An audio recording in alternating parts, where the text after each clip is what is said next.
Of a perfect frame,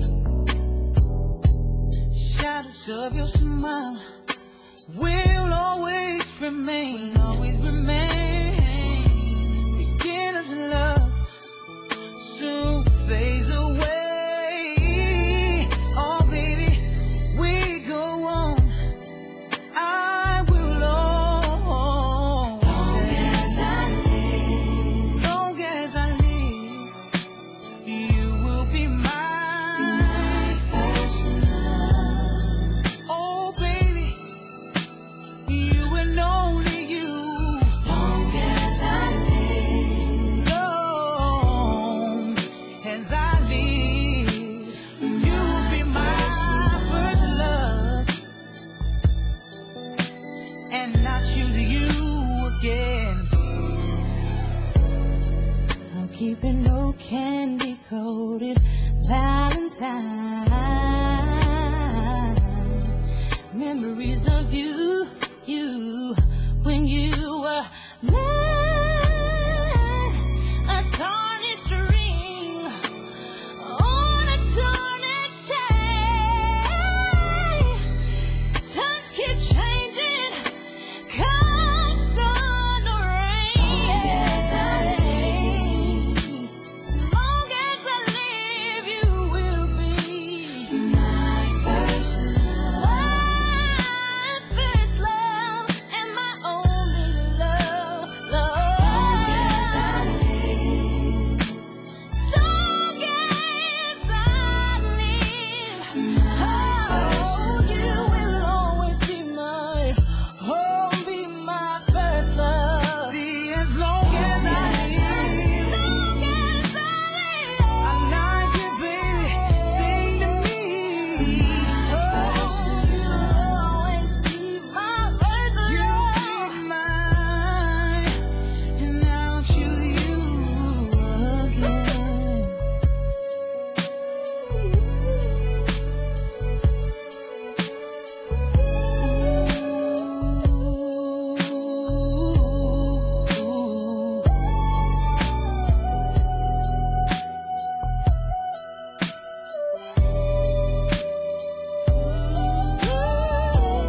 A tarnished ring on a tarnished chain.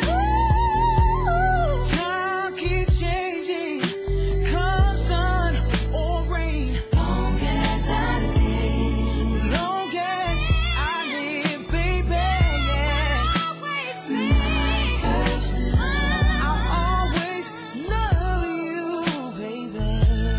My first love. Long as I live, for the rest of my life, you will always be my first love.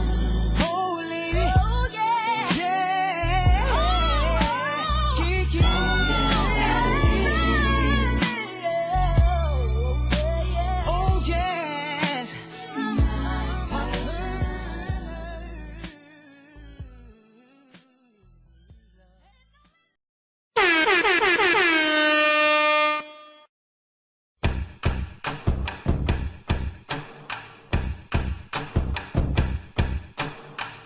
It's amazing, I'm the reason everybody fired up this evening. I'm exhausted, barely breathing, holding on to what I believe in. No matter what, you'll never take that from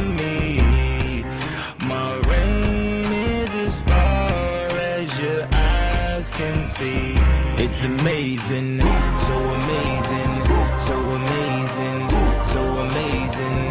It's amazing, so amazing, so amazing, so amazing. It's amazing. I'm a monster, I'm a killer. I know I'm wrong, yeah.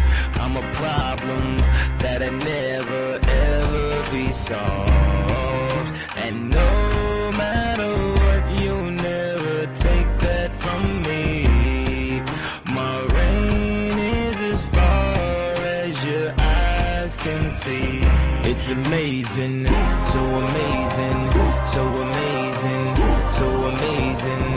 It's amazing, so amazing, so amazing, so amazing. It's amazing. I'm a monster, I'm a maven. I know this world is changing. Never gave in, never gave up. I'm the only thing I'm afraid of. No matter what, you'll never take that from me. My reign is as far as your eyes can see. It's amazing, so amazing, so amazing, so amazing. It's amazing, so amazing, so amazing, so amazing. It's amazing, so amazing, so amazing, so amazing. It's amazing, so amazing, so amazing, so amazing. It's amazing.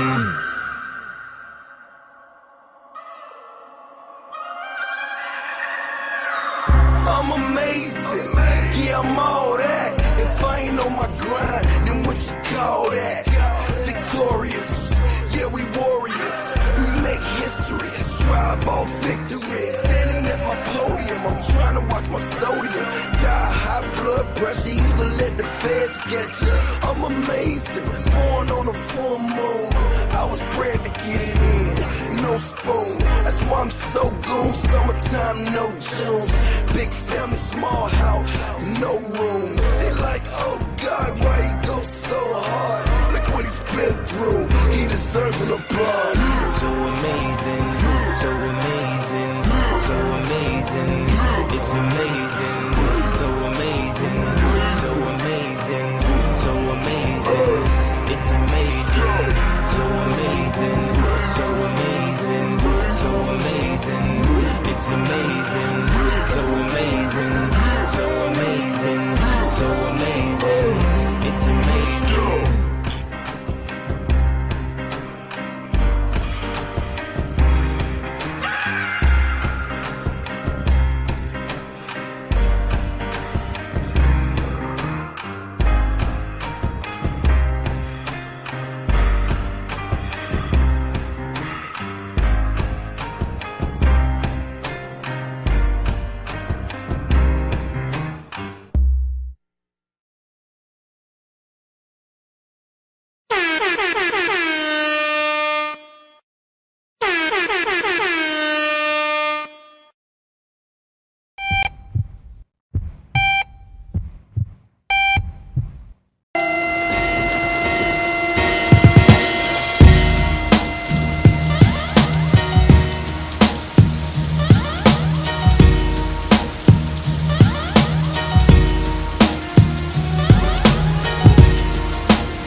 Alright. Peace. And Black Power family, it's your boy Psychopath and your girl Renee. Black at you.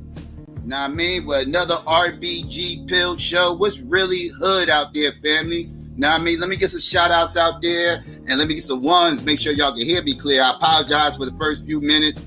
I didn't realize the sound was down. So yeah, I apologize for that. But yeah, let me get some shout outs to everybody out here.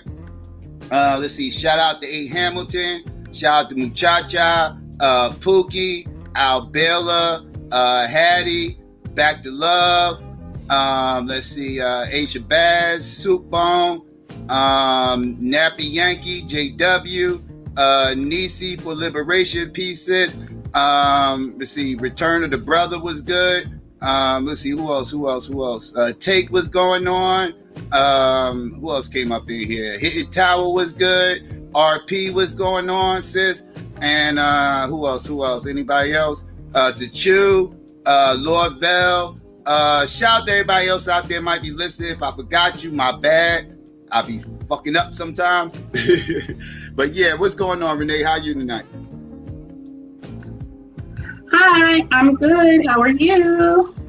I'm good. You know what I mean? Glad we finally got to get this show out. But yeah, we here. We here. We got some things we got to talk about. Yes, definitely. Peace to everybody listening. Peace to the chat. Peace to everybody who will listen to the show. We appreciate y'all. I just like to let y'all know that as per usual. But yeah, we got a lot of things. Well, we got a few things to get into tonight. Of course, we've been gone still for a little minute, but we in here. So yeah, we got some things on the table. Definitely, we got a few things we got to get into. We gonna get in, try to get everything. We're gonna cover a couple of things first, though. Just get y'all up to date on some of the other fuckery that's going on out here. You know, we like to cover the fuckery bullshit, right? So we gotta put y'all on just in case y'all didn't know. So yeah. So Renee got a story she want to go through with y'all. Not sure if y'all heard about it or not, but y'all gonna hear about it tonight. Let's get into it. Yes. Okay, y'all. So we're gonna go ahead on and start with somebody by the name of Morgan Wallen.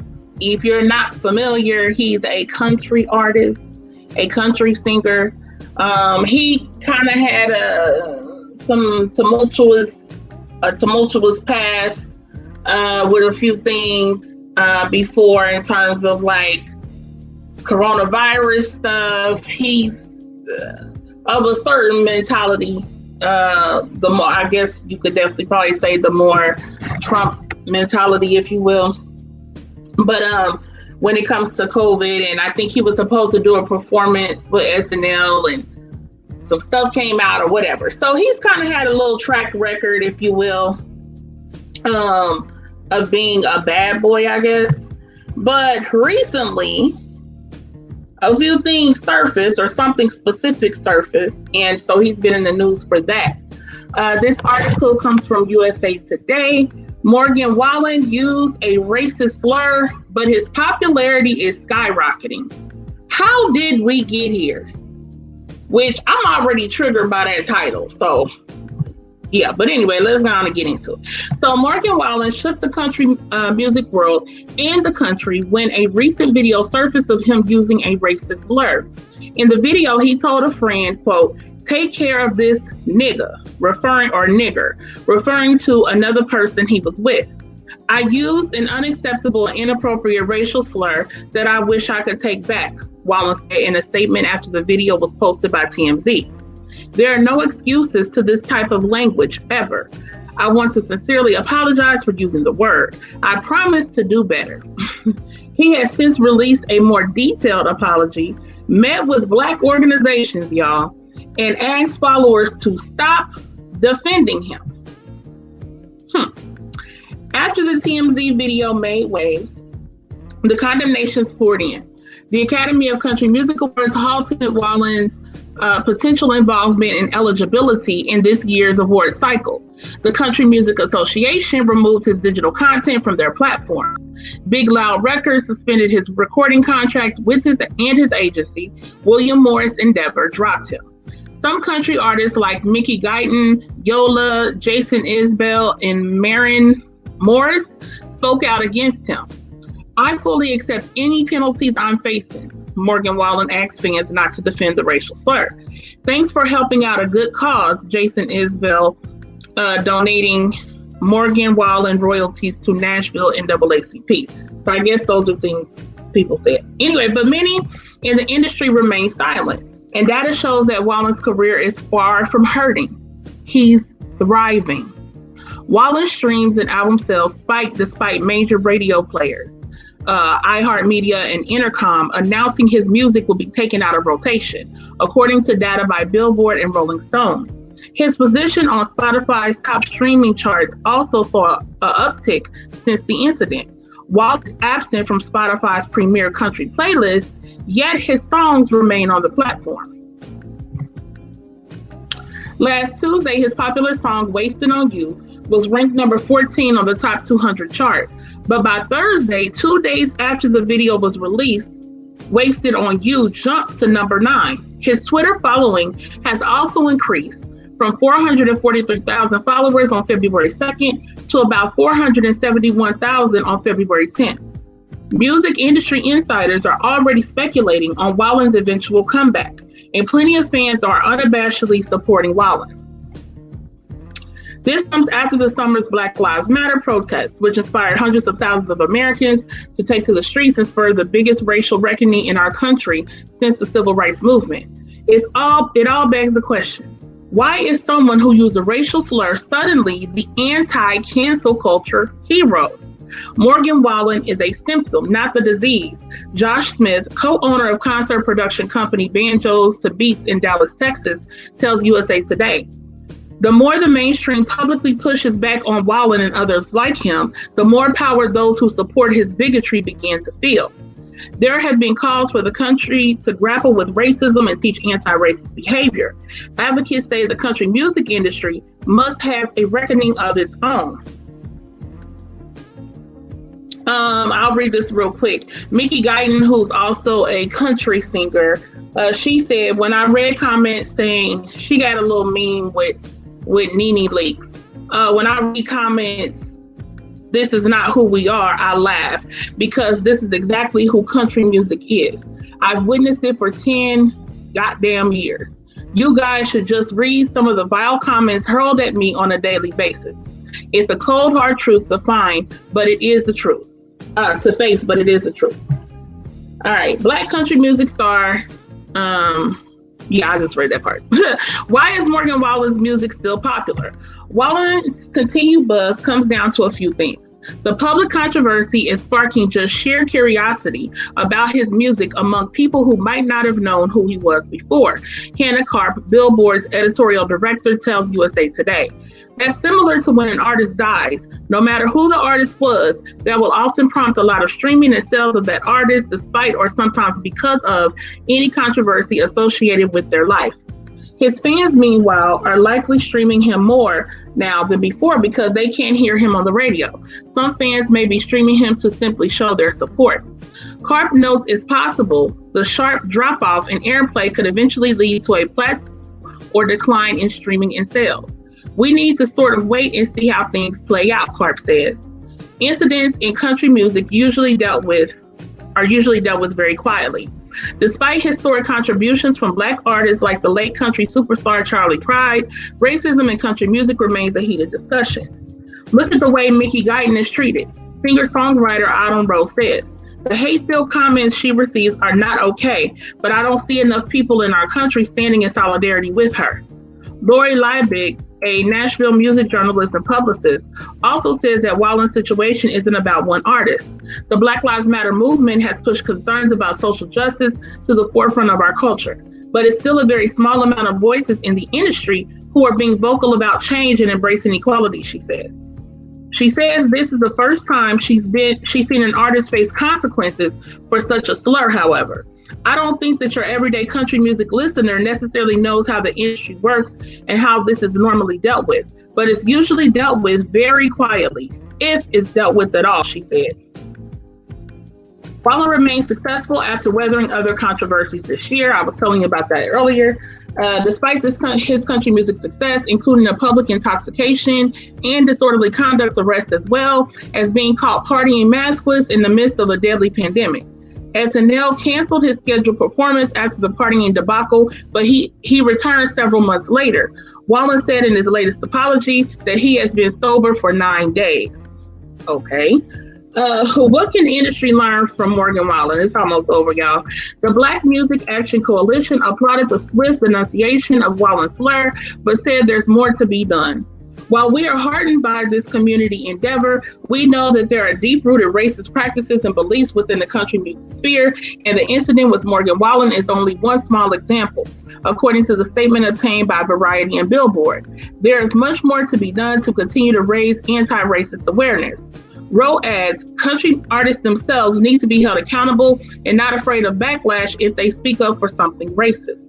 Liebig says there's an understanding in the industry that if you speak up, you risk harming your brand or your income, but that doesn't come without consequence. Jessica Frazier, a Black 29-year-old advertising assistant in Washington, D.C., has been a country music fan most of her life. She doesn't expect every country artist to be racist, but she's seen enough of them post problematic things and or cater to fans who are very vocal about their racist tendencies by remaining quiet on matters of race. People are quick in this era to cancel culture, to ridicule someone for saying something inappropriate. When it comes to forgiveness, experts say the first step lies with the person who said the harmful things. If they make amends, then the wronged individual can decide whether to forgive them. Whatever the case, this situation may be an industry first. We haven't really seen a reaction like this before from the music industry, Karp says. So we're sort of in uncharted territory. In the case of Wallen specifically, artists such as Breland and Guyton see a path for redemption. Wallen must feel, here we go. This is the last paragraph, y'all. But here we go with the redemption thing, right? Wallen must feel the weight of his words, but completely throwing someone away is detrimental to anyone's mental health, Guyton wrote on Twitter. An important step is for white people to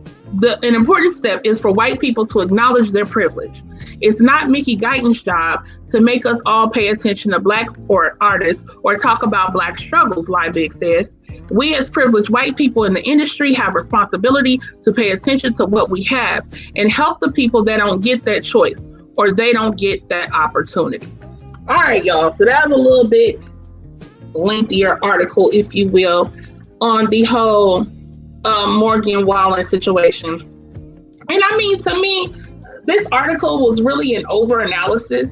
You know what I mean? They just it was a bunch of word salad because at the end of the day, we know what it is, okay? People in his community support that. People in his community use that word all the time amongst each other, okay? He just so happened to get caught saying it. That's all that happened. So this is not something that's so, oh my God, what? I can't believe, nah. They gon', you know what I'm saying? They gonna go to bat for their boy at the end of the day. So we all know that country music, is rooted from Black people. We know that. But it is not, quote unquote, inclusive or quote unquote diverse when it comes to Black people really being involved. We know it's not. It's definitely a white genre, a mostly overwhelmingly majority white genre of music currently. And that a lot of the people who listen to that music, let's just keep it a buck. A lot of them have a certain mentality. Now, the same can be said about any genre, right? Because in my opinion, in general, white people are all racist.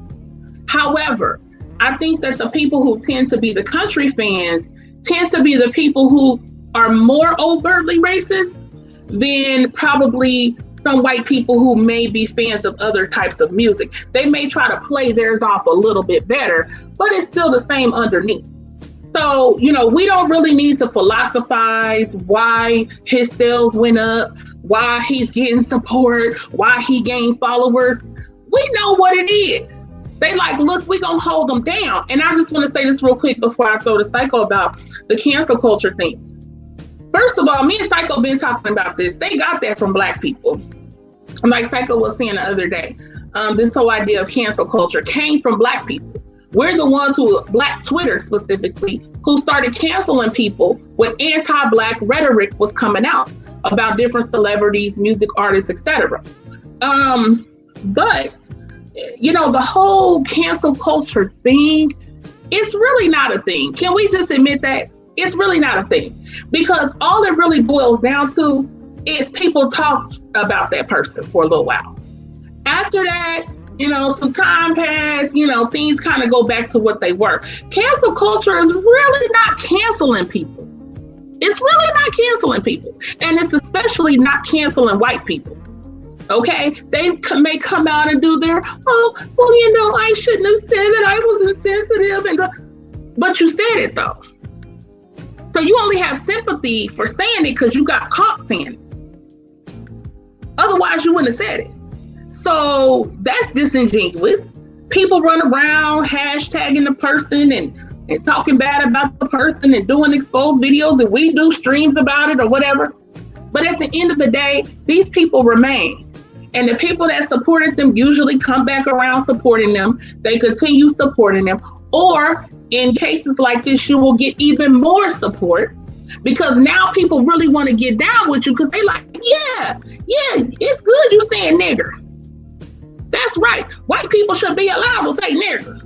I support them. So even more white people who may not have even known about him gonna jump on board with him. So let's be clear. This article was just totally overblown and seriously over analytical about this issue. But I'm gonna throw it to Psycho.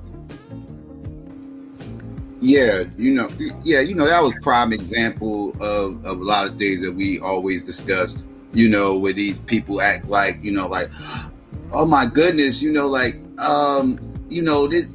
this isn't him, you know, like he, you know, like trying to paint this narrative that he's all out of character, you know, this is a one-time deal and everything else. Stop. I don't want to hear that shit. You know what I mean? The motherfucker is who the fuck he is. That's just what, you know, he is who he is. Like, let's not try to paint this other picture trying to make it seem like he's something else. You know, like he's this ultra white liberal dude that just loves everybody and don't quote unquote see color, and which is a bullshit ass premise on itself, you know, but you know, they try to make it seem like he this hippie ass type dude or some shit. Like stop. Like motherfuckers is so disingenuous. So disingenuous when when racism discussions come up. When the discussions about racism comes up, motherfuckers are so disingenuous. It makes me want to fucking puke. I've had disingenuous conversations with black people, white people, Latinos, Asians. I don't give a fuck. These motherfuckers don't like to keep it a buck, right? And that, like, motherfucker like me make people feel uncomfortable because if we gonna have the conversation, we gonna have the conversation. I'm not going to dilly-dally around and tap dance and talk about how shit should be. I'm going to talk about the way the fuck shit is, right? We going to have the conversation. We ain't going to play around with this shit, right? Like, so these motherfuckers be playing games with these little articles that they be writing, acting all shocked and like, you know, like, oh my goodness, I thought we was past all this and everything else. Bullshit. How the fuck you going to make a claim that we past racism, this post-racial era bullshit ass narrative that motherfuckers love to fucking paint? It's all fuck shit, right? This whole fucking world is built around racism. What the hell is you talking about? Racist motherfuckers. The race means something for you little simple-minded Negroes. Make me motherfucking want to puke with that shit. Had a discussion earlier this week. Motherfuckers just disingenuous as fuck when it comes to the motherfucking the topic of race. Like, it's sickening. But you know, anyways, that's going down a whole different rabbit hole. And then we have, like Renee said, the whole cancel culture shit. You know, I am sick of white people jacking our motherfucking terms, studying us, and then turn around and co-opting our shit. This shit really disgusts me. It's not just cancel culture. You know what else these motherfuckers jack? that I'm literally don't even really want to be called this any fucking more. And I'm about to stop identifying as this because now white people are saying this shit. The motherfucking term woke. White people have straight hijacked the term woke now. Like you got these QAnon conspiratard motherfuckers, these Europeans running around here screaming about how they woke. Looking at black motherfuckers telling them they not woke. If you ain't following my conspiratard shit, you ain't woke. Hey, wait, what? Wait, who? Wait, what? I'm looking like, wait, did he just say the motherfucker ain't woke? Wait, what? Like, these motherfuckers, like, y'all know, once white people start using shit, that shit ain't cool no more. That shit ain't cool to use no more once white people start using it. Like that's how terms in the hood end up getting canceled. You know what I mean? That's how we end up canceling these terms. Because we understand once white people done got a hold of that shit, now we don't want to use that shit no more. Purpose of us using that shit to begin with, because we ain't trying to be like you motherfuckers. And then you motherfuckers turn around, jack our shit, trying to be like us. So now we got to change it up. Right? Terms used to last a whole lot longer back in the day because we ain't had social media and motherfuckers wasn't able to study us like that. So they had to wait for the movies to come out, wait for an album to drop, and try to understand what it is, try to decipher the songs and try to, you know, maybe they got a motherfucking that quote unquote black friend to translate some of the shit the Negroes are saying on the rap songs, whatever. Like, you know, like it used to take a little longer. You know, this is a longer process back in the day without social media. Now, these motherfuckers just come up on our live streams, listen, motherfuckers go to our Facebook shits and go to our Twitters, look at our timelines, and they just study the fuck out of us. Next thing you know, they telling black people they ain't woke. They telling black motherfuckers we need to cancel motherfuckers. They telling us who we need to cancel and who we shouldn't cancel. Well, we can't cancel that motherfucker because he was never down to begin with. He was never in to get canceled. Now, you know, Negroes was checking for this motherfucker. What's his motherfucking name again? Wallen, whatever the fuck you pronounce that shit, whatever the fuck his name is. Wallen. Yeah, that motherfucker, yeah, whatever. Motherfucker, it could be Chris Jenner, all I know, whatever the fuck whichever one you are. Why do you have to say that? Why you say that? Inside joke, yeah, inside joke. Yeah, that went right over their head. Anyways, you know what I mean? But yeah, that's when we cancel these terms. That's when we cancel these shits, family, because I ain't trying to be using these terms these white people use, man. Listen, man, we us, man. We ain't them. You know what I mean? These motherfuckers always jacking our shit. Stop that shit, Doc.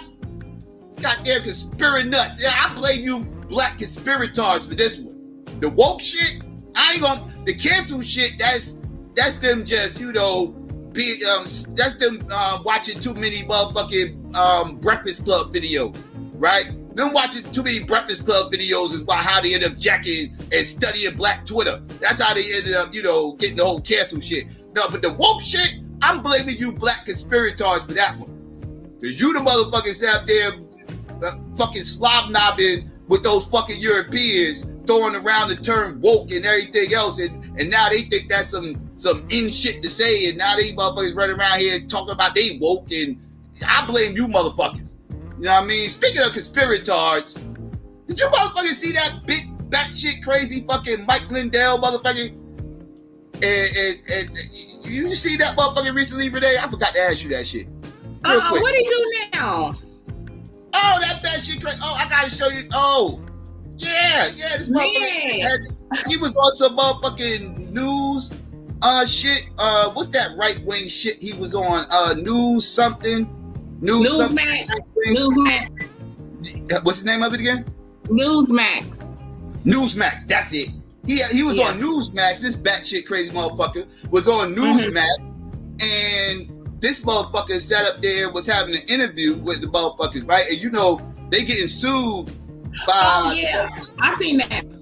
Oh, you seen that? And he was going off, and the motherfucker told him to calm down. He think like, yo, you can't be saying that shit because, you know, they ain't trying to be liable because these motherfuckers is suing everybody, and this motherfucker kept going and when he set the fuck up and the motherfucker got up and walked up. Like, these motherfuckers is nuts. Like, and then he was bitching about cancel culture. Because he got banned on Twitter, he got banned on Facebook and everything else. Funny thing about that interview, I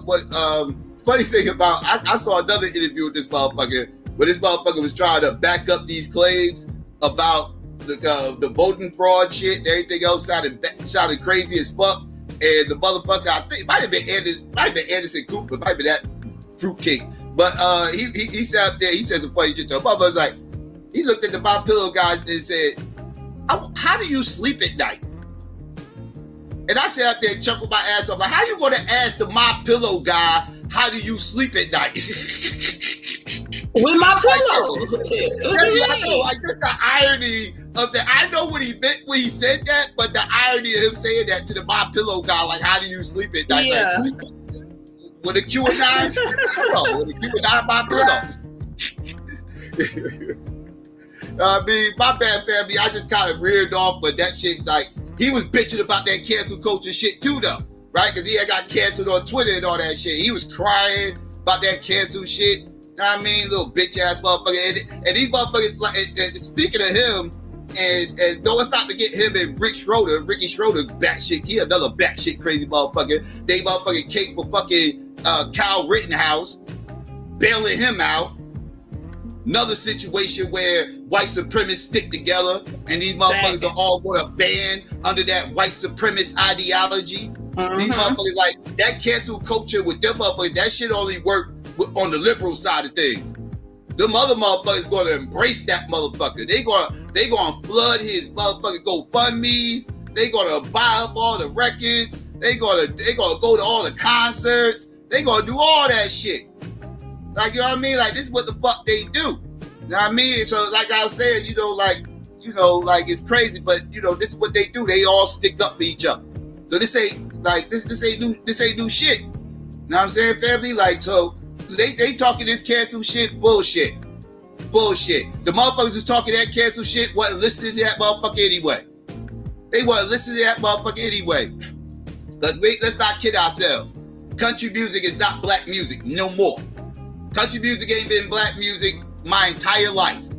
My entire life, country music has been hillbilly fuck shit. When I grew up, it was a popular motherfucker. It was American Bandstand. You know what else came on with American Bandstand? That European fuck shit with all those white teenagers dancing to motherfucking Elton John and all them other motherfuckers. And John Lennon and all them summer bitches. You know what the fuck else them summer bitches had?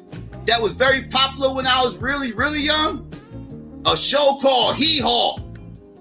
A goddamn country ass motherfucking Soul Train. It had some country ass hillbilly Soul Train. These motherfuckers had some hillbilly family type shit going on. These motherfuckers playing banjos. These motherfuckers back there clogging. These motherfuckers are back there with straw hats on, hay, and a big ass motherfucking donkey. And the motherfucking promos yelling out hee haw at the end and the beginning of every motherfucking show. I bullshit you not. That shit has been a European fuck fest my entire life. That is my earliest memories of country music.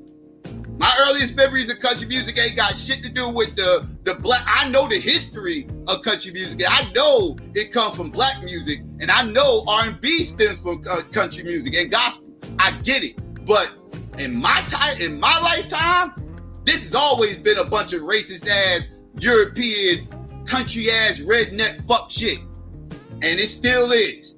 So let's not get it twisted. So he was catering to his audience. All right, family, so let's understand this. So, his record sales ain't gonna drop. That's not shocking at all. It really isn't. You know, like, yeah, it just, you know, it's expected. This is what these fuckers do. Know what I mean? But I've been running my mouth for a second. I'll pass the mic back to Renee. Okay, but yeah, you was on point. And man, listen, y'all, we got like two bonus stories I want to get to after we get through our main stuff, because it's kind of like really hot topics. And I don't know if I should tell y'all or wait. Y'all just wait, but we gonna get to like 2 bonus stories. So I'm gonna roll through this next story so we can get it popping. But I do want to just say this about the cancel culture thing though real quick.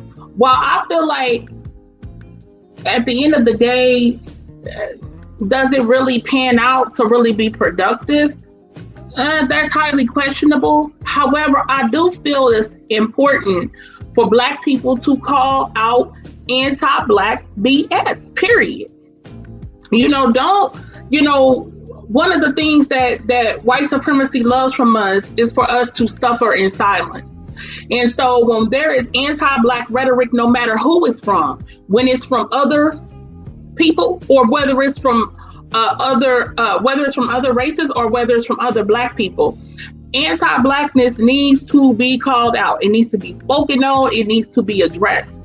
It would be lovely if we could really make real statements so that people knew when it came to Black people's support, you got to really be for the people, right? It would be nice if that's the case, but we know overall that's not going to be the case. However, that doesn't mean we should be silent about the BS. It doesn't mean we should be silent about the constant anti-Blackness we see around us, we hear around us. So it needs to be called out. So I did just want to say that real quick. But let's get into this Ice Cube story, right? So y'all know in 2020 we was going ham politically over here because it was the presidential election year and it was just so much nonsense that was going to go down. We started it off addressing a lot of stuff. Along the way, shortly before the election, if y'all remember, the story came out about Ice Cube and his contract with Black America. And, we spoke on that. I went through the whole contract, broke it down and all of that or whatnot. And, he got a lot of heat because he ended up meeting with Trump's administration, not Trump, but he met with Jared Kushner and a couple other Trump advisors or whatnot. And so he got a lot of pushback. And then, he was supposed to talk to Kamala, but it had to be with other Black people or in a Zoom or whatever the case was. So anyway, we start off from that. And so now what has happened, we know Joe Biden won as president, okay? No, the storm did not happen. So Trump did not remain president, okay? So anyway, I'll get into this story that picks up there. And this is from Fox News, y'all. Ice Cube reveals Joe Biden's administration wants to meet about his contract with Black America. All right. And this came out February 4th.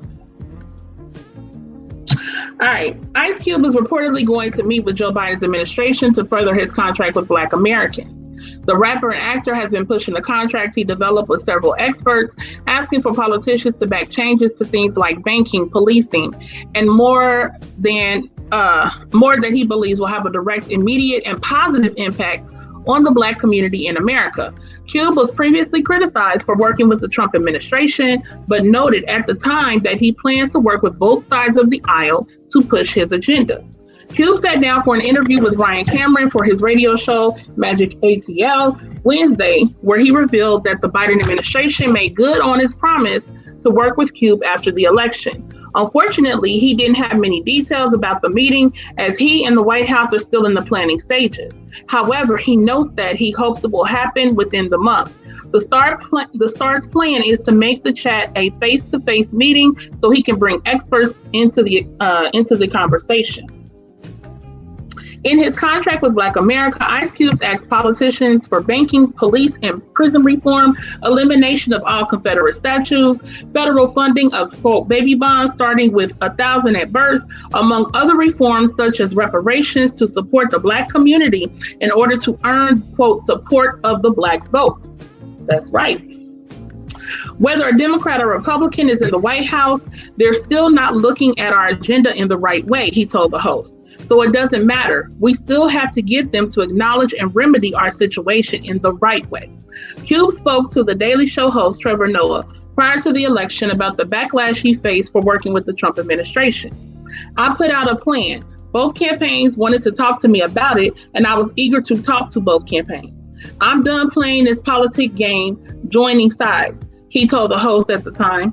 To me, that doesn't get the job done. You know what gets the job done is to try to make a deal with whoever is in power, and hopefully they see what we're going through. Ice Cube previously explained in a tweet that Democrats told him they'd address his plans after the election, which appears to be happening. Meanwhile, Trump's son-in-law, Jared Kushner, met with the rapper and actor for 3 hours about his plans for the future prior to Biden taking office. So yeah, they had to remind you of that now. Don't forget now, you feel me? But yeah, so that's the situation with Ice Cube. I know he recently did an interview, so I'm not even sure if the meeting took place. I didn't find anything as of yet to say it took place. Everything is saying hopefully within the month. So, it's February 11th. So we'll see. We'll find out, if and when the meeting takes place. But as far as we know right now, they did reach out to him. Biden does want to meet with him. And I'll just say this before passing to Psycho, because Psycho definitely want to go in on this. But the thing about it is, just like with the Trump thing, I felt like the Trump situation was a better situation only because it was pre-election. Now, it wasn't a better situation in terms of having any real time to do anything, because I don't think they were invested in doing anything either. I don't believe that for one moment. However, it would look good for them to say, hey, look, we're out here meeting with Ice Cube. The gangster rapper, the ex-gangster rapper or whatever. We're meeting with Ice Cube, black people. Hey, look, the Democrats aren't doing it. Biden isn't doing it, which was true at that time. Okay. So I think that's the more effective way, is to do it pre-election versus post-election. Because here's the thing. If Biden meets with Ice Cube, right? And it's like, yeah, they meet face to face and all that. And Ice Cube got his experts and his presentation, and they can break all that down. And if Biden don't do a damn thing, then what? He's already in office. He's old as hell. So he ain't trying to get no another time. He know that's it. Okay. He's old as dirt water. If he does not do anything, what does he have to lose? He's already got the presidency. Now, in terms of maybe Kamala's future, that may be somewhat impactful. But in terms of Biden, it really means nothing. So just because he's meeting with Biden, I don't per se see that as a win, just like with him meeting with Trump, I didn't see that as a win. However, I think that was a better time period simply because it was pre-election. So this could be another way to humor black people, right? So at the end of the day, you can say, well, see, I did meet with him. I did try. See, black people, see, we kept our promise, right? Our promise to meet with him, not necessarily to do anything. So I just want to remind people of that. So at the end of the day, y'all, we still been banging the same drum, that black people need to develop our own political agenda, which is what Cube is doing. Cube is doing the right thing. He's doing what we spoke on doing, but we have to have more weight behind it. And we have to be able to do it in a timely manner where we can get more leverage out of it. Because, his thing came so close to the election, and a lot of people weren't necessarily on board with it. A lot of people didn't even know about it. And it was kind of it got lost in the shuffle. So I think right now, we know there's another election coming up in 4 years. This would be the time for us to be really, really putting something together, and most namely having leverage with the Democrats to say, hey, ain't no money, ain't no honey, period. We've been supporting y'all. We've been putting y'all in office. Black people put it over the top for Biden in this election. The playtime is over. The working for free that our ancestors did and that we've been doing for the Democratic Party, that's over. If you ain't doing this right here, baby, you ain't got a block of black votes coming for you. So this is the time to really do that. So I commend Ice Cube for his contract. There's some things in there, a couple of things I'm kind of on, but overwhelmingly, I thought it was really good. I think it's a good plan overall. But I think it's a couple kinks that could be worked out. But other than that, I'm going to pass to Psycho because he about to go in. Yeah. Well, you know, I don't have an issue with how Cube is moving at all. Because, you know, like Renee said, he's moving the way you're supposed to move, right? As far as what his demands are. Now, mind you, I don't think Biden's going to do too much of anything because, you know, again, he's not obligated to at this point, right? So let me throw this disclaimer out there. I question how much is going to happen out of this meeting that's supposed to take place, which probably is not too much of anything, right? Not outside of what Biden already is planning on with his minority agenda, right? If it goes outside of his minority agenda, ain't too much going to happen, right? And so this is damage control, I believe, on Biden's administration behalf, and that's all it is. You know, this is a pretty much a post-election photo op. So let me put all that out there. Now, with all that said, let's go back a second, shall we?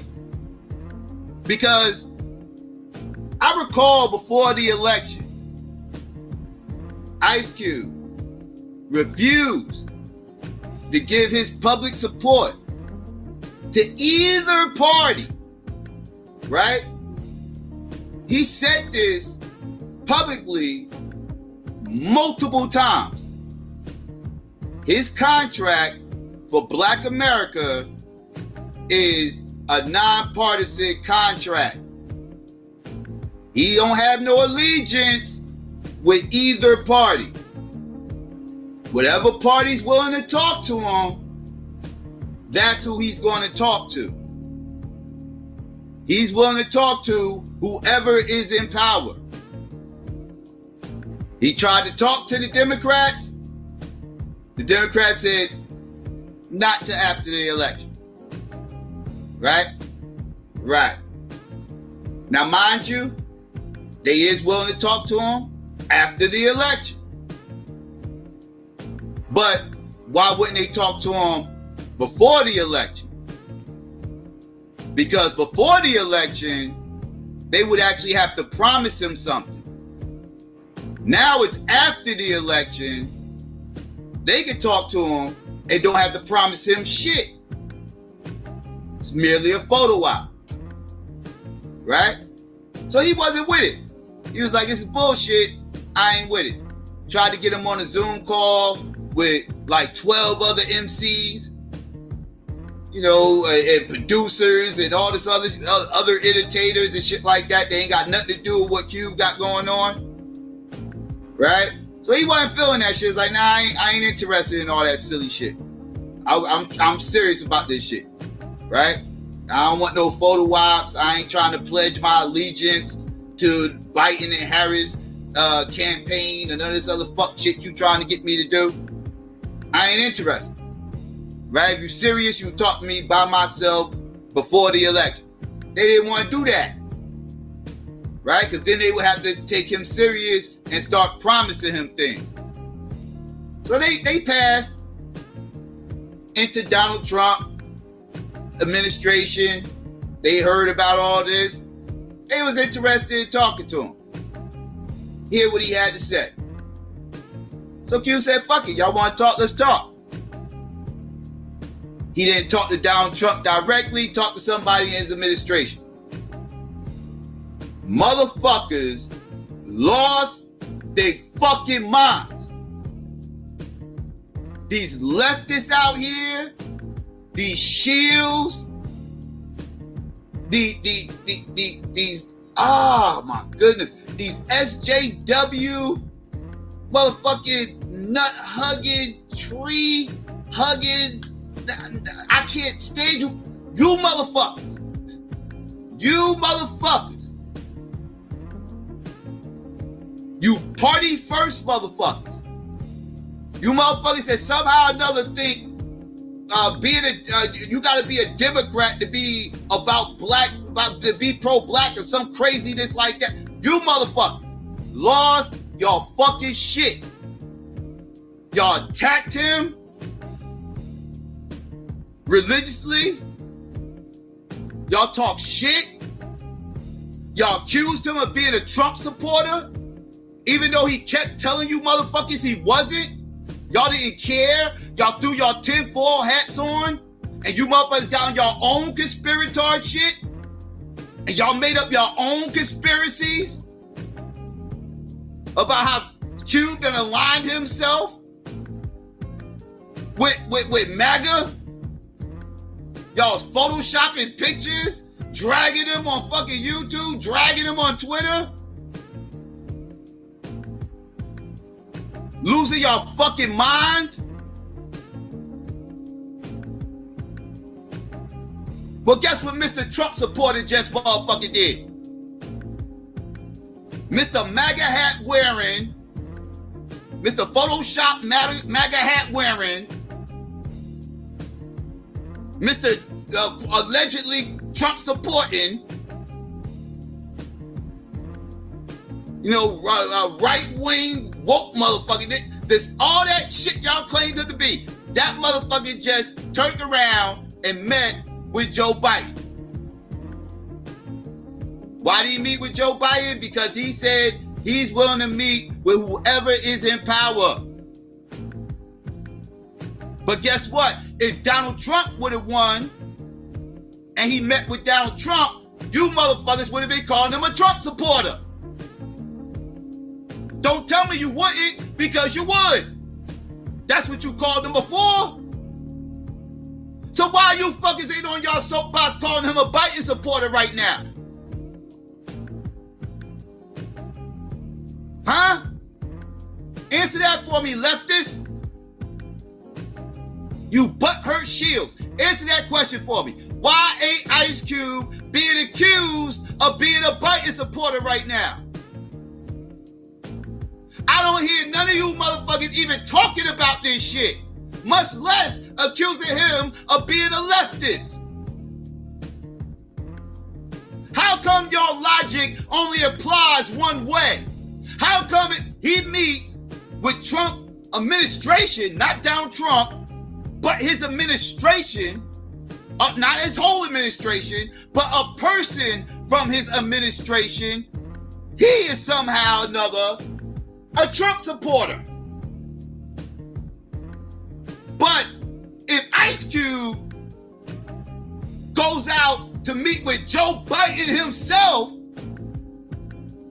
not Biden's administration, but he's trying to set up a meeting with Joe Biden himself, somehow or another, none of you fuckers accuse him of being a Biden supporter. None of you motherfuckers. Why does this logic only apply one way? I hear y'all now. He ain't no damn Biden supporter. That motherfucker wouldn't even vote. He ain't even vote for Biden. He ain't no Biden supporter. Well, he ain't vote for Donald Trump, and y'all's calling him the goddamn Trump supporter. You damn vote texts. Damn vote texts get on my damn nerves sometimes. Y'all silly ass false dichotomy logic. He told you fuckers he ain't playing y'all little two-party bullshit. He told you motherfuckers that. Y'all didn't believe him. Y'all accused him of being everything. Everything but the son of science. Y'all accused him of all that. I ain't never gonna let y'all forget how y'all motherfuckers treated Ice Cube and how y'all chose y'all party over Ice Cube's black agenda. I'm never gonna let you fuckers get on. I'm never gonna let y'all forget that. Y'all did that. Y'all did that.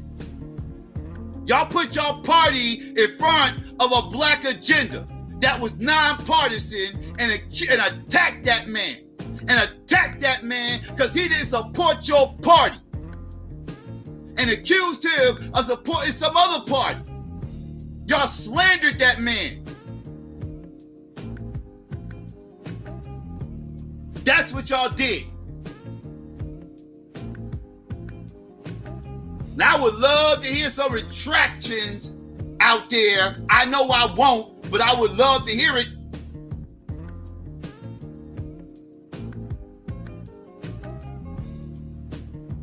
Because the way I see it, motherfuckers got some crow to eat. Motherfuckers got some fucking crow to eat.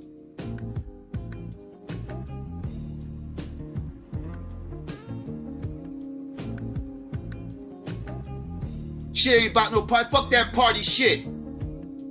Been telling y'all motherfuckers this shit. The flawed ass logic.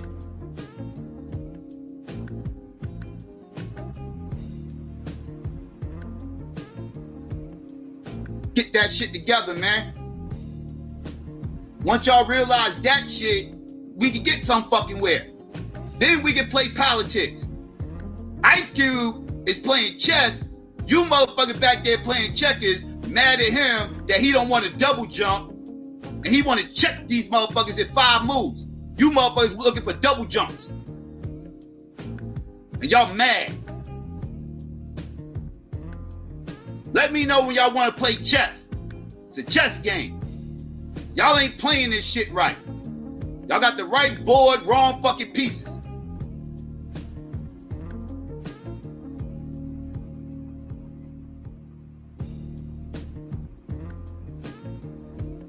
Crucified his ass. Y'all crucified that man. I was sitting here tripping. Like, how y'all gonna clap on cue? I want to clap on cue because he laid out his plan to Trump's administration.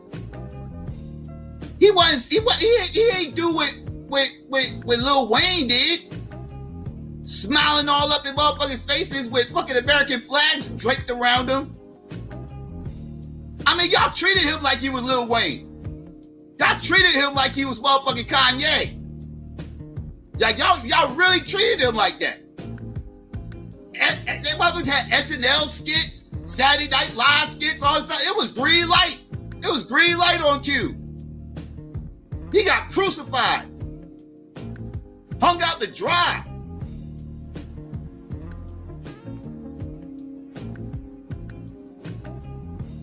These same motherfuckers, nothing. Crickets, nothing.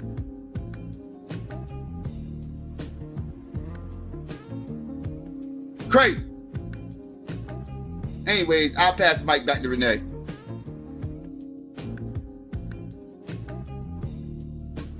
Yeah, no, you 100% on point. I'm in total agreement with that. Because it is crickets right now. Nobody's accusing him of being a Biden supporter.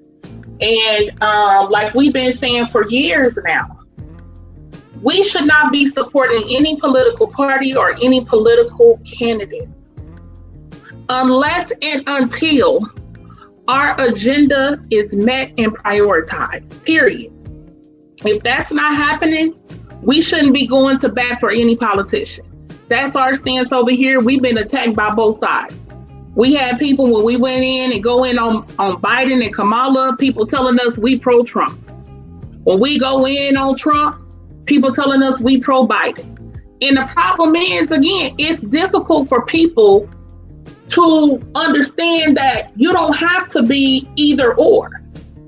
It's a false dichotomy. Me and Psycho talk about this all the time. It's a false dichotomy that you have to either be left or right, Democrat or Republican. No, you can be neither. You can say, I support neither. I support my own agenda.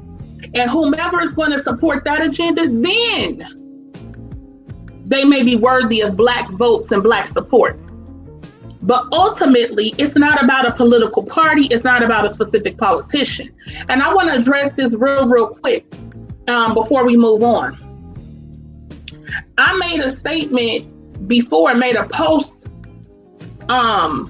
before on Facebook that's 100% facts, and that's that Ice Cube was used. Ice Cube was used by Trump's administration. But that's not shade to Ice Cube. Ice Cube did right by saying, hey, I'm going to meet with who's ever going to push the agenda.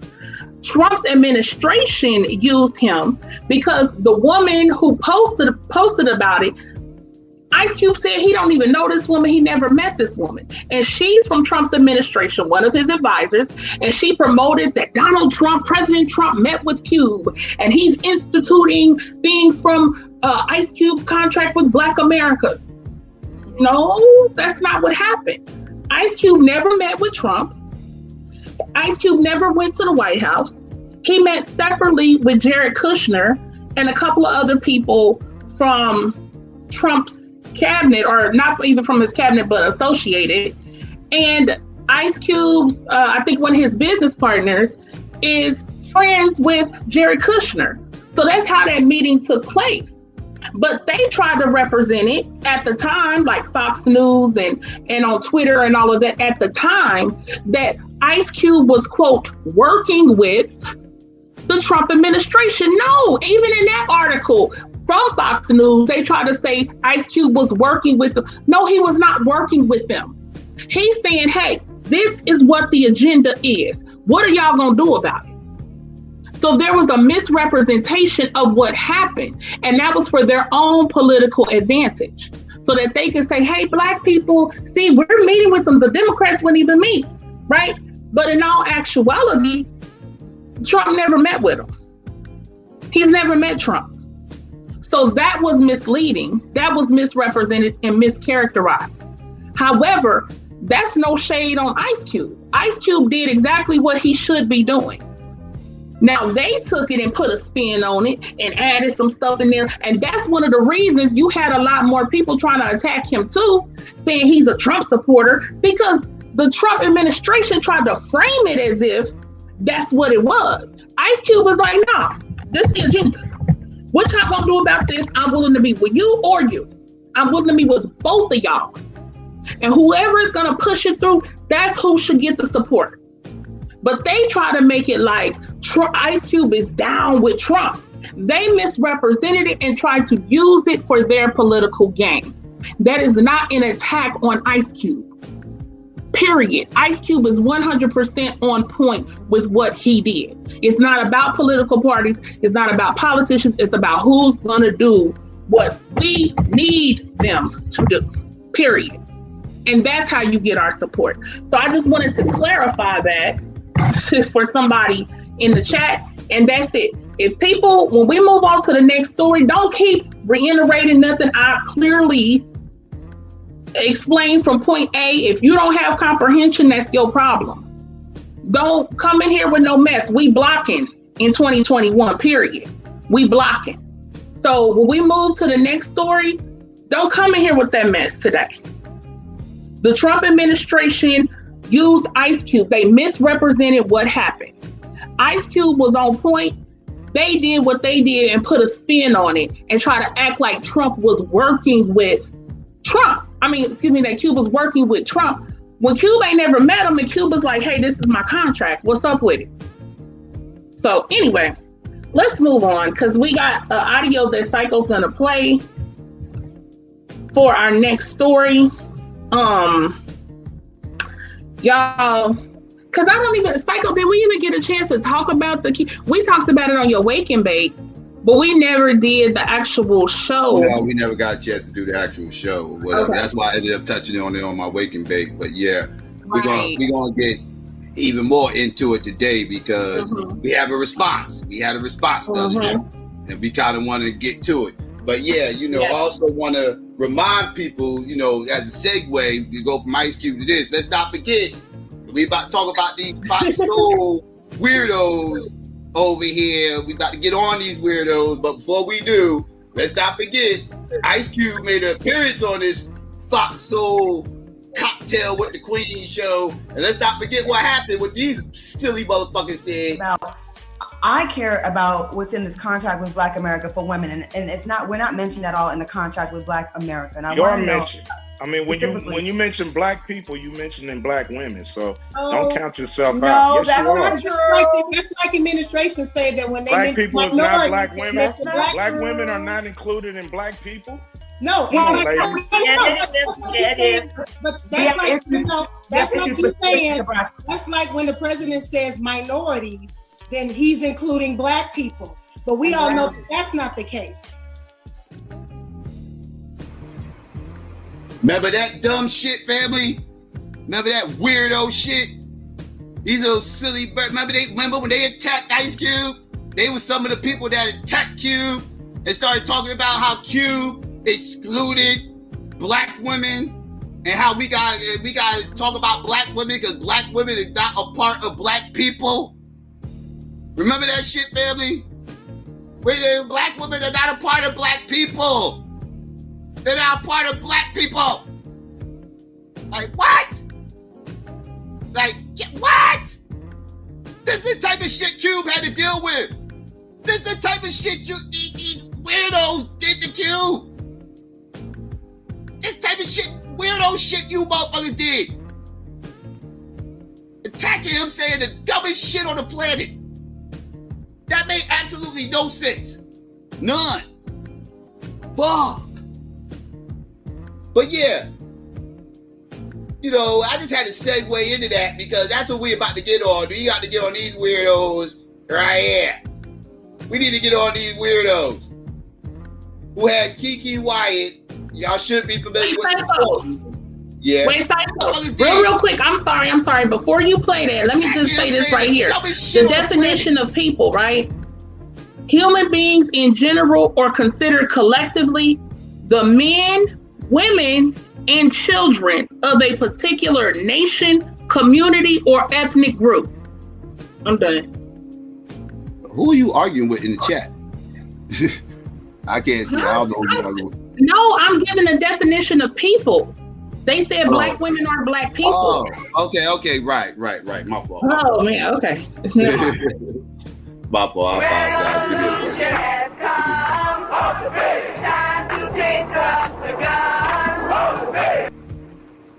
All right. Shout out to Keeping It Plain. I appreciate that. He said, I don't know what's going on. My bad. I don't know what it's going to take to get reparations started, but we must knock these people who are running interference off the field. Exactly. Shout out to you, Keeping It Plain. Appreciate that. And yeah, that was, yes, you're absolutely right, Renee. That was the dumbest thing ever. I don't know what the fuck men and women make up people. That was just stupid.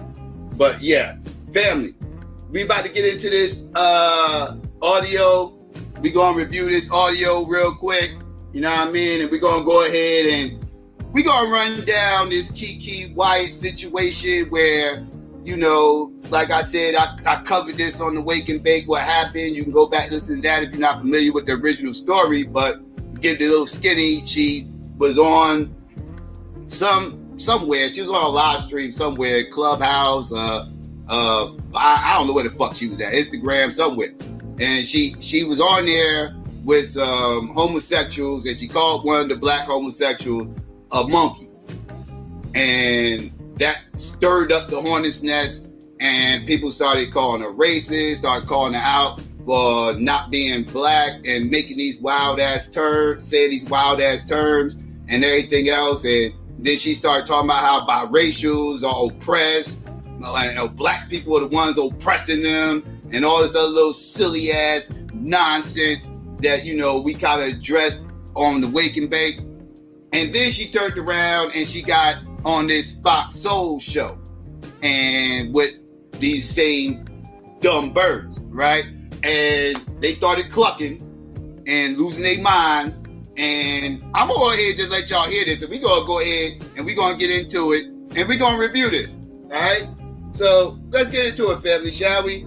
All right, So give me 1 second. All right. Revolution has come. Time to take up the gun. All right. RBR, thanks for the super chat. I'm scared to read this, but you let whites lie to you. That's the only way blacks can get $5.3 trillion is reparations and not the $300 billion in tax cuts and the ACA over 10 years. RBR, I ain't listening to your silly numbers. Thanks for the super chat. I appreciate it, but we're not going to deal with your pseudo numbers right now. All right, I know you triggered, but we're about to move on to the next topic. I appreciate that, though. Thanks. And yeah, so let's get into it, though, family. We about to go ahead and start this review. Let's go. Welcome back to Cocktails with Queens. Now, tonight, we are pleased to be joined by singer, songwriter, and former reality TV star Kiki Wyatt. Now, she's here to clear the air about some comments that made the news in the headlines last week. Everybody was talking all about it, but she chose to talk to us about it to clear the air. Please welcome Kiki Wyatt to the show. Strange. How you feeling, Kiki? Thank y'all. I'm good. I just want to start out by saying that I am truly sorry about the way I spoke and what I said, and I feel like it could have come out way better. And you know, at the end of the day, I am a Black woman, period. My white mother and my Black father raised me to be a Black woman.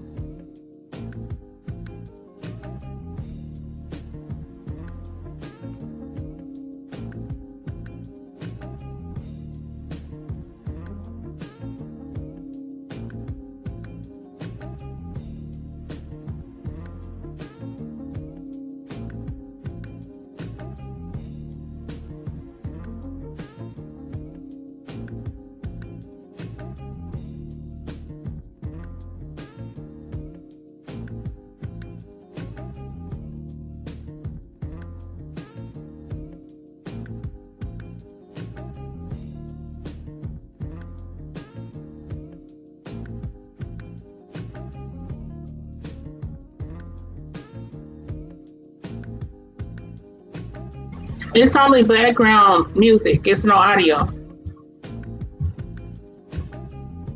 My fault. I apologize. Okay, let's stop it right there, family. My bad, I was on mute. Let's stop it right there, family. All right. I got a problem right there because she sat up there and she immediately said that she was not, she was a Black woman. Now, we already know this is a bunch of bullshit because at the end of the day, she, on her little rant, clearly stated that she was biracial. Not only did she say that she was biracial, but she said that that biracials was oppressed. And who did she say was oppressing biracials? Black people. So if she's biracial, and she clearly says she is, how can she be Black when she said Black people are the ones oppressing biracials?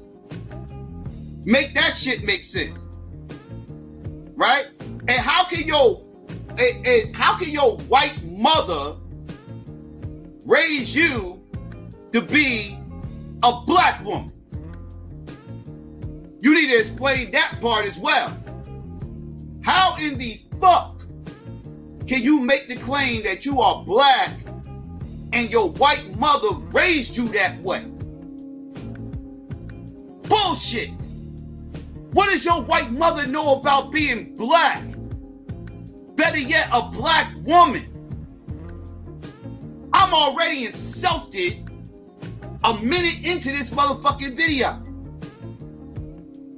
She's already full of shit.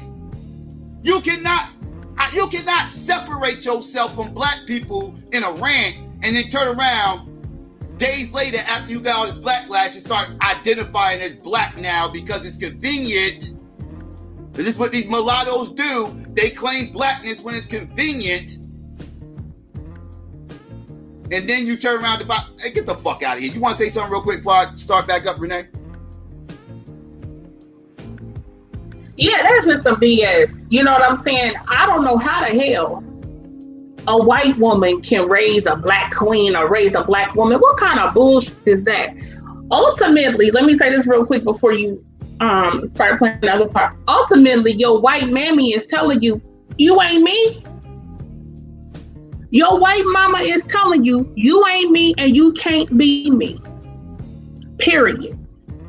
If she's telling you you a black woman, because she should be telling you you're biracial, you're mixed race.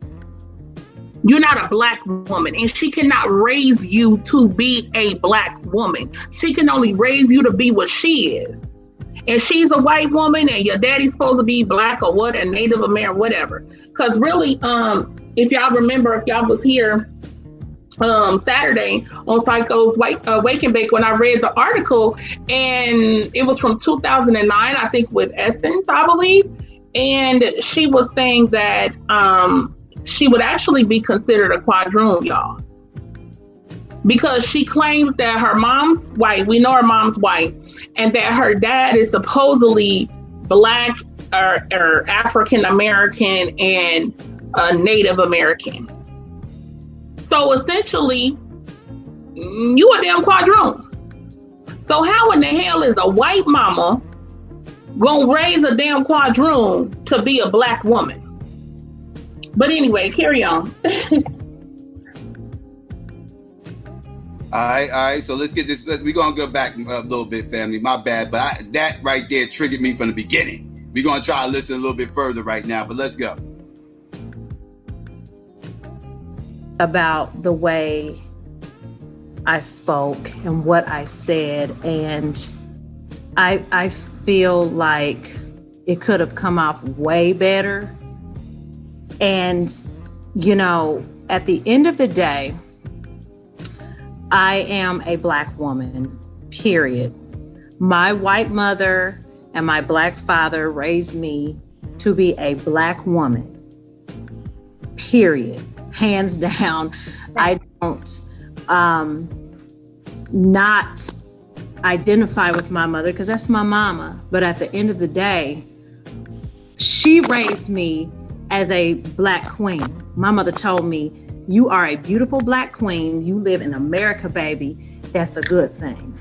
And I was like, well, yes, ma'am. And so I am proud to be a black woman, period. And at the end of the day, I do want to know from you, Claudia, like, how do you, as a biracial woman, like, how do you navigate through all the racial things that are going on right now? I'm glad we're having this conversation because I feel like a lot of times when you're biracial, you are forced to make a choice at some point. And my family didn't do it. It was actually outside people. It was outside the house. It was in school. Me too. Now, a lot of us that have a white mom, black dad, if the dad's not around and you were raised by your mother is the one that raised you, right? And she's your mom. And it's almost like you're damned if you claim her proudly and loudly because they'll think you're one of those black girls that doesn't consider herself black. And then if you... What the fuck? What? Oh my fucking goodness.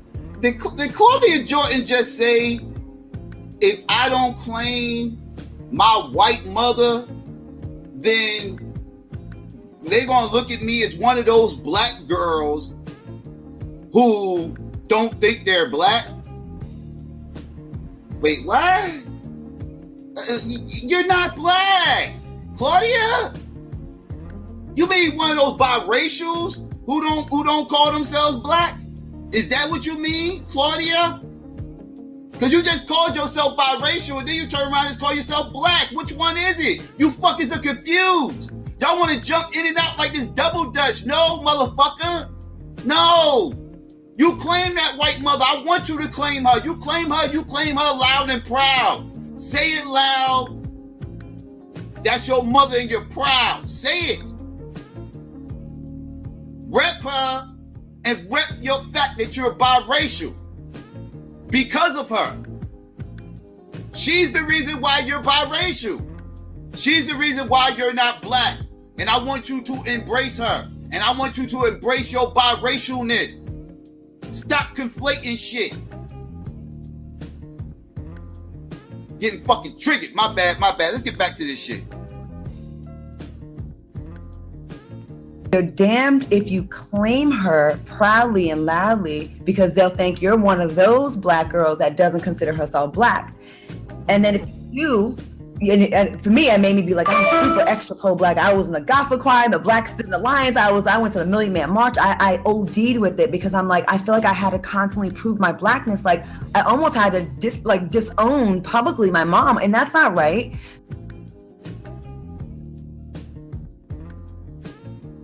Oh yeah, family. Yup. You see, this is what we tell motherfuckers all the time. When you get these biracials, right? They either going to distance themselves from blackness altogether, right? Damn near just about, or you going to get the extreme on the other end, right? You're going to get the motherfuckers who going to overcompensate for the fact that they don't have two black parents because they feel like they got to prove themselves, right? So they're going to try to out-pro-black everybody else, right? They're going to try to be the most militant motherfucker on the block or whatever the case may be. You know, that's what she said she felt like she had to do, right? Even though she really wasn't doing too much, you know, still she admittedly said she was doing certain things just to try to prove to everybody else that she was black, even though she isn't. Because she was actually black, she wouldn't have to overcompensate for nothing. I don't have to overcompensate for shit. Nor does any other black motherfucker out there. Right? You're overcompensating because you know you're not black. In your heart of hearts, you know this, regardless of what you're saying. My bad, you were saying something, Renee? Were you saying something, Renee? I don't know if you were saying something. No, I was muted. I'm just trying to keep up. I'm trying to keep up. You want to add on or you want me to keep going? Nah, just go ahead. My fault. So it's like, I feel like this issue doesn't get taken as seriously because of the light skin privilege that does exist in America. No one wants to really hear it. They're like, yeah, whatever, like, rah, boo-hoo, bad life you had. But it's a complex thing. It's like, I don't know what the right answer is, Kiki, and that's why I am glad we're having this conversation. I think some people were mad, they said, the way you came off. And I want you to have a chance to address that because you have every right to claim your parents, your mama and your daddy equally or however you want. At that moment, not to cut you off, but at that moment of my life, I felt attacked. And of course, you know, everything isn't always shown like it should be, but that's okay. At the end of the day, I represented myself, my people, my culture, my God, my family in a horrible manner. And I know better. But Kiki, you shouldn't beat yourself up about that, sweetheart. Can I tell you what I heard? Can I tell you what I heard, sister? Passion. And that one snippet they chose and they ran with that snippet. Okay, so don't beat yourself up. Okay, Vivica's getting on my goddamn nerves. Vivica's getting on my motherfucking nerves. Vivica done lost her motherfucking mind. See, this the coddling that I be talking about with these biracials in the fucking community. Y'all are witnessing it right here, in front of your face, right? This is hilarious. I want y'all to hear Vivica wilding the fuck out, calling her sister and all this other shit after she just got finished disrespecting the shit out of black people. She turned around embracing her, coddling her. Oh, don't worry. Oh, it'll be all right. Oh, boo-hoo. Oh, don't worry. They just a bunch of haters. They just a bunch of haters. They hating on your biracial skin. They just hate you. They hate you because they ain't you. Right?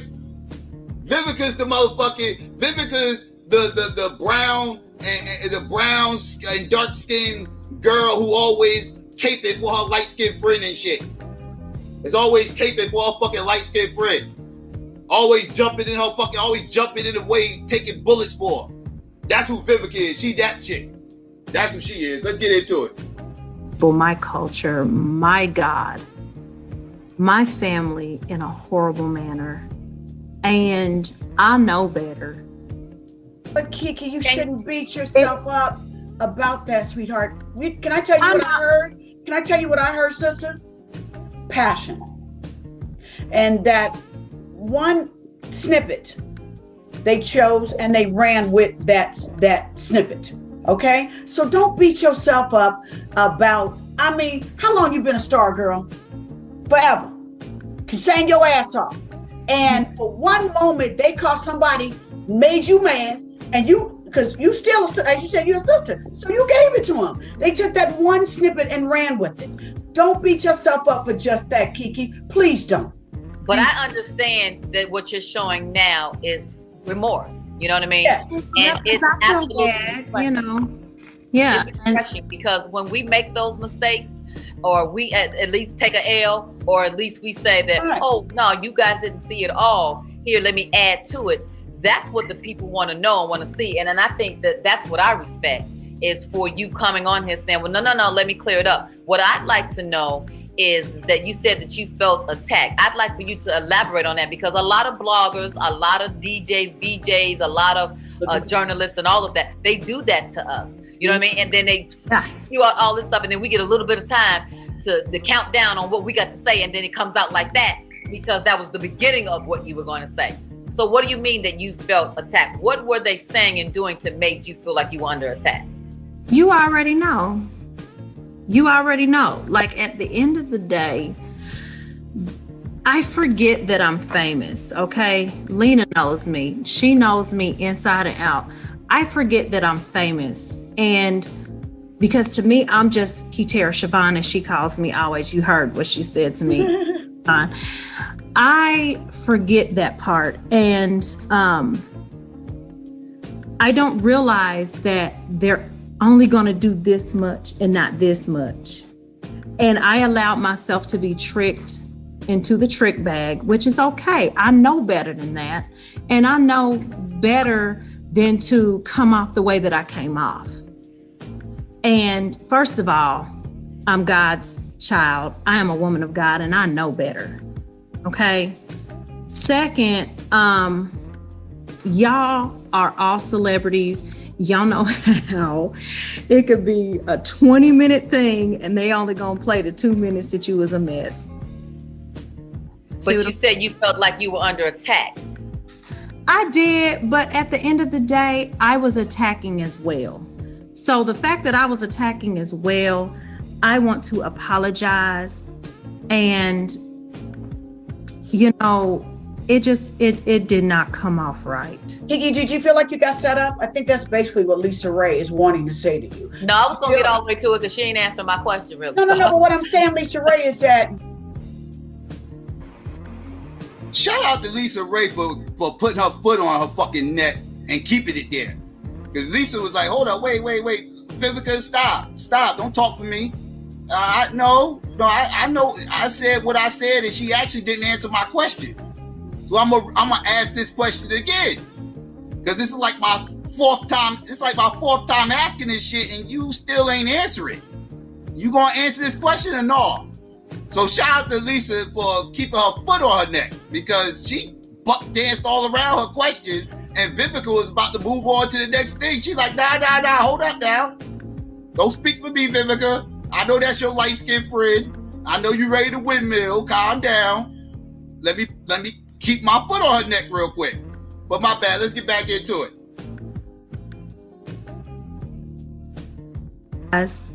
And you know, it did not come off right. Kiki, did you feel like you got set up? I think that's basically what Lisa Ray is wanting to say to you. No, I was going to get all the way to it because she ain't answering my question really. No, but what I'm saying, Lisa Ray, is that do you feel like the person that was interviewing her drove it? You know how people, they find those right moments? Because I want you to tell the people what to look out for. Tell us what we got to look out for. What did they say that triggered you to make you go, what? Or to go, hey, you gonna make, because I've had times like that. Like, I'm speaking from experience. You know what I mean? So when I saw it, it was like, for me, I automatically thought, no, it's more to this.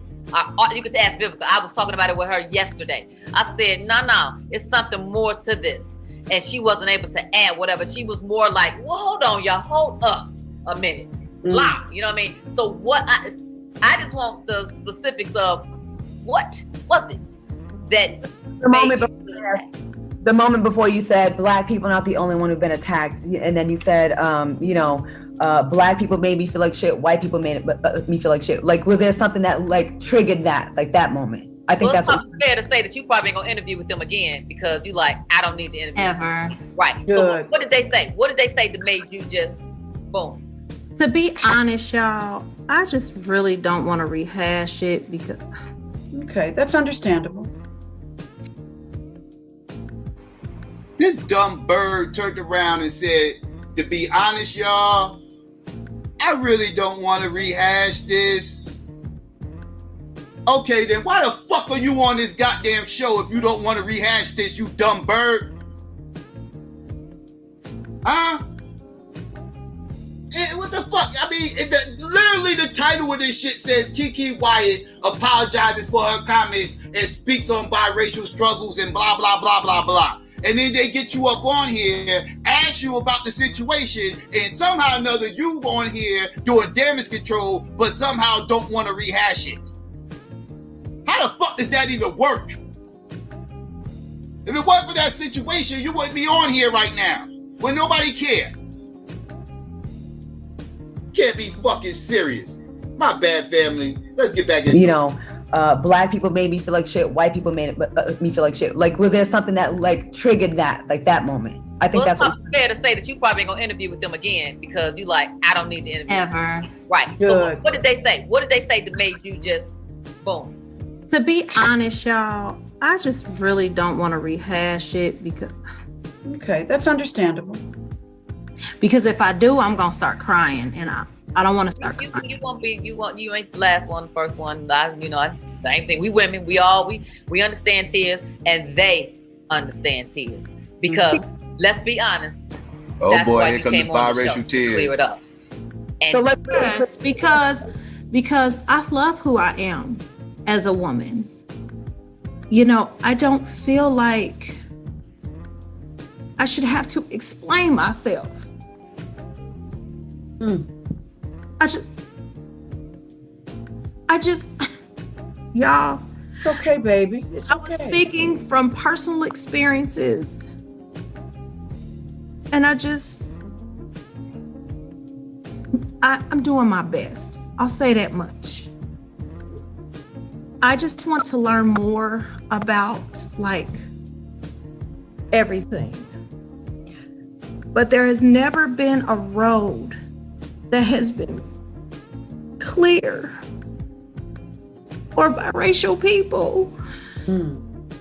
It's like you're damned if you do, you're damned if you don't. That's true. But at the same time, I know who I am as a woman, and I identify myself as a Black woman. And so when I was feeling attacked by my own people, it just made me feel like a little girl in school again. And and I'm sorry. Like at the end of the day, as God be my witness, may He strike me dead in my grave right now if I'm lying.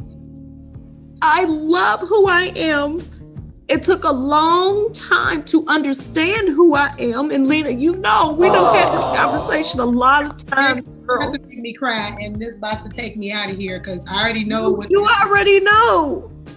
So I just like, and let me I want to interject because I'm not trying to speak for her because she's sitting right here, but I know that But you know me though. Like she communicates is she doesn't do the the politically correct, how we all have been trained to do that and the third. She really just says it is this is how she feels and this is what it is, and it comes from a real place of pain that has gone on in her life. Right, and I'm not trying to diminish our culture. That is not what I am. Black babies, of course you're not. Of course, I got my little black babies. I love my little sugar lumps. So no, that's what I'm saying. I just think that, Claudia too. Like how you and I always talk about when we were younger, we used to get bullied real bad. When you get bullied real bad when you're younger, that shit don't just go away as an adult. Don't. It follows you, and then it makes you be on edge all the time. So now when people are not really trying to attack you, you don't really know the difference anymore because you're always sitting on G, waiting on O all the time. And then when you done went, now you like, shit, that wasn't that time. And then I don't know how to recap because I'm so used to being a victim. I don't know how to be the other side. You know what I'm saying? And then you hate mad because you don't know how to fix that. So I just... I do want to say one thing. I do want to say thank you to all of the organizations, all of my friends, I don't call them fans, all my friends that have been supporting me and trying to educate me more, on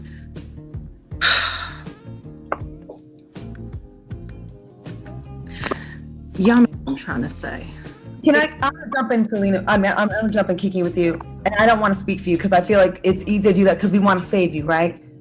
And we care about you. I want the people watching this that are gonna have comments. Yes, you may have not liked the way she came off. I didn't like it, and she didn't like it. None of us liked it. No, I did not at all. We apologize for that part. So once you take away the delivery, we get it. Yeah, but we get it. But a deeper issue is for biracial women. You cannot defend yourself because it's so complex. Because of the things that this country has done to dark-skinned Black women. Yes. When as a light-skinned woman, they don't want to hear it. Your pain doesn't matter, and it still matters. A biracial woman has another set of issues, not saying it's worse than a dark-skinned woman's issues, because it's not. We're not trying to compare whose pain is more, because that's an argument we can never get to the bottom of that. But pain is pain, period. There's a different kind of pain when you're a mixed girl growing up and you love your... Real quick, I just want y'all to notice how many times Claudia references herself as mixed, biracial, all these little terms outside, and then she'll reference everybody else as Black. But then she'll turn around and call herself Black. Again, these people are playing mind fuck games with y'all. They know they not Black. They playing games. Let's listen again. Listen how many times she references herself as biracial and mixed and everything else. That's what she is. Don't get me wrong. I'm not complaining that she's calling herself these things. I'm just using this as a parameter to let y'all know she knows that she's not Black. That's why she's calling herself other terms. And dark-skinned women, this, that, and the third. Right. Let's go. Know the difference anymore because you're always sitting on G, waiting on O all the time. And then when you done went, now you like, that wasn't that time. And then I don't know how to recap because I'm so used to being a victim. I don't know how to be the other side. You know what I'm saying? And then you hate mad because you don't know how to fix that. So I just... I do want to say one thing. I do want to say thank you to all of the organizations, all of my friends, I don't call them fans, all my friends that have been supporting me and trying to educate me more, on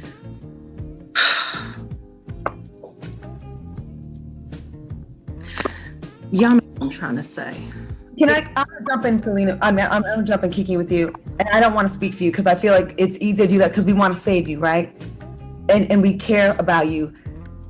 I want the people watching this that are gonna have comments. Yes, you may have not liked the way she came off. I didn't like it, and she didn't like it. None of us liked it. No, I did not at all. We apologize for that part. So once you take away the delivery, we get it. Yeah, but we get it. But a deeper issue is for biracial women.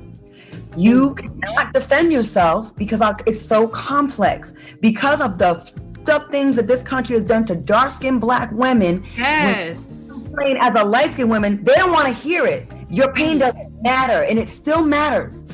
A biracial woman has another set of issues, not saying it's worse than a dark-skinned woman's issues, because it's not. We're not trying to compare whose pain is more, because that's an argument we can never get to the bottom of that. But pain is pain, period.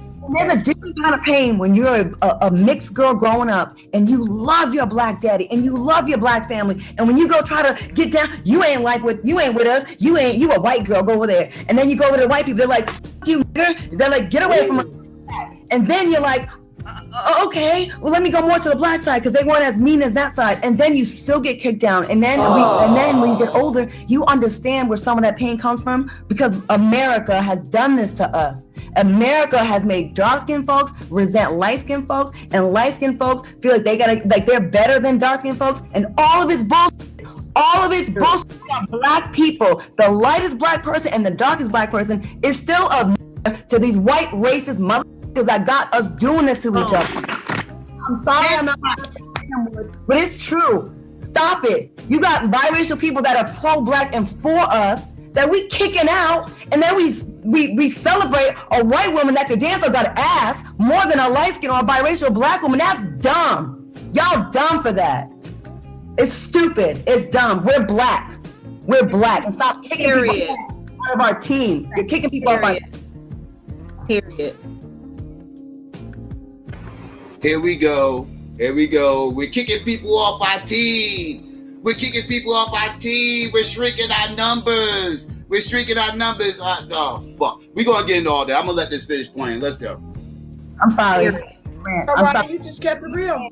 But what you're saying is real. It's like, and I just love the fact that exactly how I'm feeling inside, but at the same time, I appreciate everybody for being patient with me, because I'm still learning. You know what I'm saying? I'm still learning who the hell I am as a person. I'm doing the best I can. You ain't the only one. That's the only one still learning who the hell you are. It's a whole bunch of people, and 9 times out of 10, the people that's pointing the finger, they don't have a heaven or a hell to put you in. And every experience is just that. Every experience teaches you, but if it was a mistake or not, you grow from it, you stretch from it, and you learn from it. Yes. To address it straight on, and that's admirable, because a lot of people would we're gonna take a quick break, but we want to love to keep you around for more, because I think this is way more important than hot topics right now, because this is a hot topic that we've been needing to talk about for about 400 years. Okay. Let's get into 400 years. We got more with Kiki Wyatt. You're late, Claudia. We've been talking about this shit for more than 4 years. Here who was under attack about an interview she did where, the issue of color came up and colorism, and she's been accused of being a colorist. And, we've all jumped in because we see our sister in pain. Kiki, we're going to just give you the floor, because so you could just have uninterrupted moment to just talk to the people. What do you want to say to women who feel hurt by your comments, our dark-skinned sisters, our Black sisters out here, actually to our sisters, period, that may have felt? First of all, I want to say thank you, ladies, for having an open ear, if I can get it out my daggone mouth, an open ear to hear what the hell I'm trying to say. And I want to tell my Black sisters, whether you are fair-skinned, brown skin, Black skin, it don't matter. You are beautiful. You are God's child. We are all God's children. And at the end of the day, your heart has nothing to do with your color. Your blood has nothing to do with your color. Who you are as a woman has nothing to do with your color. Who you are as a Christian, who you are as God's child has nothing to do with the color of your skin. And I'm learning to love me. I am very fair. There, boom, there you go, family. There you go. The whole race is nothing but a social construct. You know, it ain't about the color of your skin. It's about the content of your character. You know, here it go. There you go. It happens every time. It's always, this is the angle these biracials have to take. They have to take this angle, family. And there you go, though. But there you go. There you go. There go that social construct bullshit. There you go, family. Y'all already know. And she had to go to her book of excuses, right? She also had to run to her book of excuses. Every time somebody fuck up, they run to that book of excuses, right? Start talking about sky daddies. Start talking about how everybody's the sky daddy's children. Fuck shit. Every time motherfuckers get caught up in some fuck shit, I gotta hear about sky daddies. That's a way to take the finger off of yourself and point it to a fucking book of excuses. My bad, let's get back into it. Social construct fuck shit, let's go. Woman has nothing to do with your color. Who you are as a Christian, who you are as God's child has nothing to do with the color of your skin. And I'm learning to love me. I am very fair. I used to hate being very fair and I wanted to be brown so bad. I still do. No shade on the low. Real, no shade. But I want my sisters to know that I love them and I am sorry down to my damn bone marrow if I hurt. Here I go. It's all right, hold on. I did not mean to diminish our Black culture at all. And I love you guys because you guys have been behind me in my career. And, you know, like, it's so funny because I went back on Bigo and they were still talking about Kiki, we love you and we support you. And it don't matter what you say. We know you, we know your heart. And Lena, you know I'm a crybaby girl. But at the end of the day, my heart rings true and it rings pure. And it is the heart of God, the best that I can. And I am not perfect by no means. I don't even want to be perfect because being perfect for me will not get me to the kingdom of heaven. Oh, you know, because that ain't what God created. He didn't create us perfect. Oh my God. He made us in his image, but he did not create us perfect.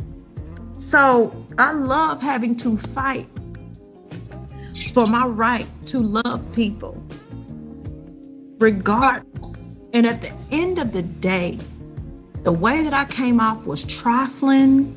It was not of God. And I know better. And I did not represent the Wyatt family in a good way. But I promise you from here on out, y'all don't ever have to worry about nothing like that again. But I do want to learn more. And again, for me, I have to understand that I am biracial. But at the end of the day, the ones who love me the most are my folks. And y'all know who y'all are. You're my folks. So let me ask you this, Kiki. Gotta go to when we come back. I'll ask you when we come back. We're gonna take a quick break and we have a few minutes left with Kiki Wyatt when we return. Welcome back to Cocktails with Queens. We have special guest Kiki Wyatt here tonight. We had a whole bunch of hot topics and games we were going to play, but this is an important conversation that I think our sisters need to have. We have to have this conversation. It's not something to just brush under the, sweep under the rug. And we got to face it head on. And it's going to be some tears. Some people are going to be mad, but at the end of the day, we can get through this. Our people been through much worse. So I think we can get through this. And Kiki, I'm glad that you felt comfortable enough and you reached out to Selena and you wanted to come on the show. And Selena, you're her dear friend. And what were you feeling when you saw all the comments about her being a colorist? And are you thinking that's not my friend, or did you want to defend her? How were you feeling? Well, when you see your friend getting attacked, that piss you off, but she's a grown woman and she knows what she said. And I knew that, you know, I know for a fact that that wasn't, you know, the core of her, of who she is, because she don't even act like that. So I was just like, well, I'm gonna defend her because she's my friend. And then the way I was raised is like, even if you don't agree with your friend, you don't do that shit up top. If it was something that I didn't agree with her about, I would have just called her myself and said, now Kiki, why you say that? I wouldn't be nowhere. Yeah, she shouldn't have said that ain't how I roll. But what I'm really just, and this is just for all of us just in the world, if we're supposed to be trying to come together, you know, support each other, especially as Black women and Black people, we got to get rid of this cancel bullshit, this dragging and gathering each other shit. Like, we need to have these kinds of conversations. And I remember Lisa Ray was talking about this, saying, you know, we need to have harder conversations. And that's what this is. And regardless of whether or not this shit is tied up with a nice, pretty bow, somebody else that's watching is learning and you know, hearing what Claudia and Kiki is saying. And I remember Lisa Ray even said, again, she was talking about how there's mixed people in her family, and her being fair skinned had to deal with a lot of shit too. So, you know, I just feel like we have to stop. What you're saying. Yeah, but we got to stop canceling each other. Stop this right now. We're not giving our people to anybody. We're not doing that. I'm not. Everybody can do that if they want to, but I'm tired of us saying that, oh, we need to come together. If 2020 didn't show your ass that we're alone and that we need to integrate within our own culture, then what will? We're gonna make mistakes, but we have to give grace to each other at some point. And so for our business, this is our talent. This is how we feed our families. And you know, when you canceling me and having and enabling me to be able to take care of my family and my people. Like, so what we work hard to do. If we make a mistake, it's like, sorry, my bad. Right. On the wrist, but don't just cut us on the throat. Gee. They're about to cut us off and cancel us if we don't end this. And then we dealing with the COVID-19 thing too. So it's like people are losing their lives. It's like now is the time that we should be together the most of all. Kiki, we would love to have this conversation. And I think we need to have more episodes about this conversation because we are over time, and I hate to just like cut. All right, that's it, family. That's it. We're done.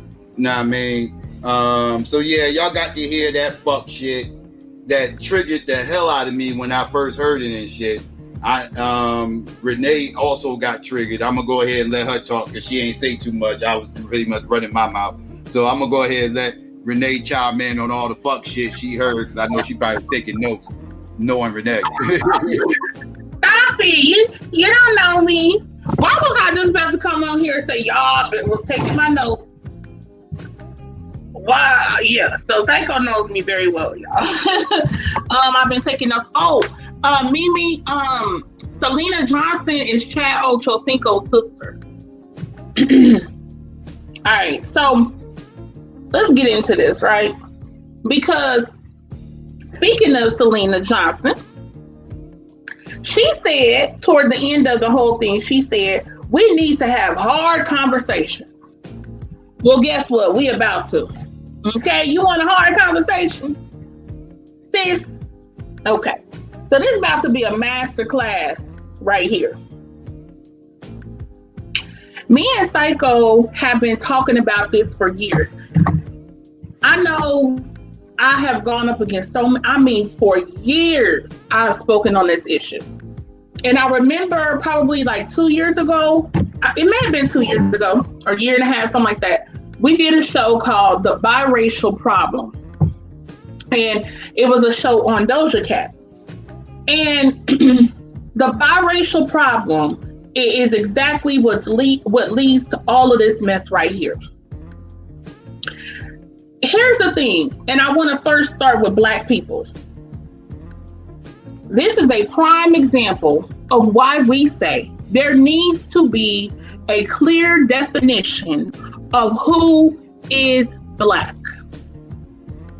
Because at the end of the day, what happens is Black people are allowed to be disrespected, and then we are the ones who are supposed to pick up the pieces. Let's understand this whole conversation happened from Kiki Wyatt being disrespectful. It happened from her being triggered when a Black man was talking about the struggles of Black people. When he talked about what happens to us as a people, she got triggered by that and felt she needed to push back against it by saying, Black people ain't the only ones. Jewish people, Mexican people. I'm half white. These are all things that she said in response to him not attacking her. Him speaking on the reality of Blackness. Now, today, well, not today, but when that was recorded, when she was on Fox Soul, oh, she's a Black woman, but then later says, I'm biracial. But if now you're a Black woman with them, when you was talking to them, to old dude, you kept talking about how you mixed. I'm half white. My mama's white. So, And see, this is the problem right here. This is the biracial problem. Is that we allow them to walk in and out of Blackness as they see fit. Depending upon the scenario, they get to determine if I'm gonna say I'm Black right now, or if then I'm gonna say, well, I'm white, I'm Native American, and I'm Black. When it all comes down to it should be Black people of two Black parents who define ourselves for ourselves and say, we are no longer upholding a slave rule, a white supremacist slave rule that was built off of having one drop, quote unquote, of Blackness. That we as Black people in the 2000s are no longer going to uphold that. We're not going to go by what they said we should go by. We're going by what we say we should go by. Which is if you have a Black mother and father, you are Black. Too many of us have accepted the one drop rule mentality, and honestly, all of us do to some degree initially, because it's been so programmed into us that you have to make the conscious effort to push back against it. You have to deprogram yourself and realize we didn't set that up. We didn't create that. Why do you think white people don't say that if you got one drop of white blood, you're white? Why do you think they don't say that? Because they understand protecting their community, their wealth, what they've established, who they are, and they want that protected. They're not going to consider everybody and their mama white. But as Black people, we're expected to do that, right? Anybody who got a drop of Black, a little bit Black blood, oh, they Black, they get to claim Black when it's convenient. When people like Keke have had other experiences than the majority of Black people in this country. She is very fair, let's be clear. And she still benefits from whiteness because she's part white and came from a white mama. You know, and this is further, it goes to show you the slap in the face, right? Because Keke's entire career is built off of Black people. So let me get this straight. You got them talking about we not throwing nobody away. But Keke's the reason she's even known because of Black folk is because of us that she's known. She ain't over there in country music, is she? Is she over there with Morgan Wallen? No. And she's talented. I'm not taking anything away from that. But be clear who put you on. Be clear who made your career, who held you down all these years. Black people, and you know it. And you still find it fit to sit up here and down talk somebody when they was talking about pro-Blackness, and down talk somebody when they talking about what Black people really go through. You want to be all inclusive then. But when it comes to putting your career on, it wasn't all inclusive, was it?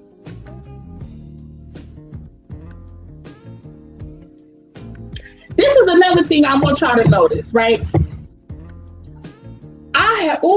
I have said this for years. I remember talking about this, I think on the Sheets panel some years ago.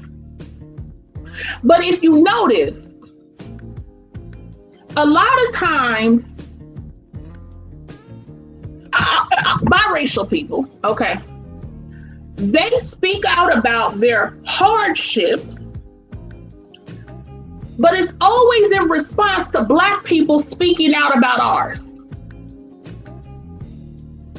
Now, here's my thing. Why aren't you initiating the conversation? Why is it always in response to, in order to counteract what Black people are saying that we go through? You have to counteract that with, well, I'm mixed and we get it from everybody. But if it's so hard for you, why aren't you any other time just speaking out about that? Why does the catalyst have to be Black people speaking on our issues? Just pay attention to that. When you hear a lot of times, and that even it laps over into colorism in general, which is separate because that's speaking about people more so who are Black, who have two Black parents. But oftentimes those issues are spoken out about in response to. They're usually never the initiator of it. And my thing is, if it's to that level, why ain't y'all initiating it? You want to say that when people point out certain things. And I feel like that because people like Keke are triggered, right? Because they got that strong white blood in them. And they got all that anti-Blackness in them too. They got all that vitriol toward Black people in them too. So whenever Black people say, hey, this is what white people do, this racism, white supremacy, this is what we go through, da da da da, they gotta come from another position. Because I'm white, in essence, is what they're saying. And they got a cake for their whiteness. This is one of the problems with the biracial issue. This is what we talk about. Because they will never truly, most of them, will never truly be able to really see this dynamic because they have that whole side of them. She's had a white mother who carried her, who birthed her in the world, who wiped her butt, who cleaned her nose, who fed her and did all of those things. And she has white family. So she's not ever gonna really have that point of view that us Black people have. Because she's always going to give white people the benefit of the doubt. She's always going to, quote, extend grace, like they were saying in that, to white people because she's part white. She sees them in her and them. She sees it. And we know that part of white supremacy is deception, right? And you don't have to be fully white or white at all to have a white supremacist mentality. And it's very strong within her. Because whenever that white supremacy started being called out, oh, she had to rise up. She didn't like that. She didn't like that. No. That whole white supremacist rhetoric about us being victims and other people have struggled too, all that came out. She said something, and I'll be damned if on Saturday on Psycho's Wake and Bake, if I didn't say this before this situation, this thing with the Fox Soul thing came out, and we were talking about the initial situation with the guys, and they was on the panel or whatever. And I said on Psycho's Wake and Bake that pain is not pain. I'll be damned if she went on there and said pain is pain. No, it's not. No, pain ain't pain. And I gave the example of somebody getting a paper cut, and a paper cut is painful, right? A paper cut's painful. And somebody having gallstones, somebody having childbirth. That's not equivalent to a paper cut. It's not. So no, this idea of pain is pain. No, it's not. Not all pain is equal, honey. No, it's not. Some pain you might can take a Tylenol and you feel better, you good. Some pain you gonna be at the hospital. Okay? So no, pain is not pain. That's another way, when y'all hear people say things like that, that's another way to try to silence you. That's another way to try to diminish what you feel and what you're speaking on. Okay, just understand that's what that's really trying to do, is shut you down. Because when I've had conversations in the past about colorism or other issues like that, well, pain is pain. No, it's not.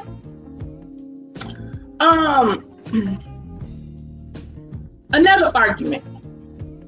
We all still black to white people.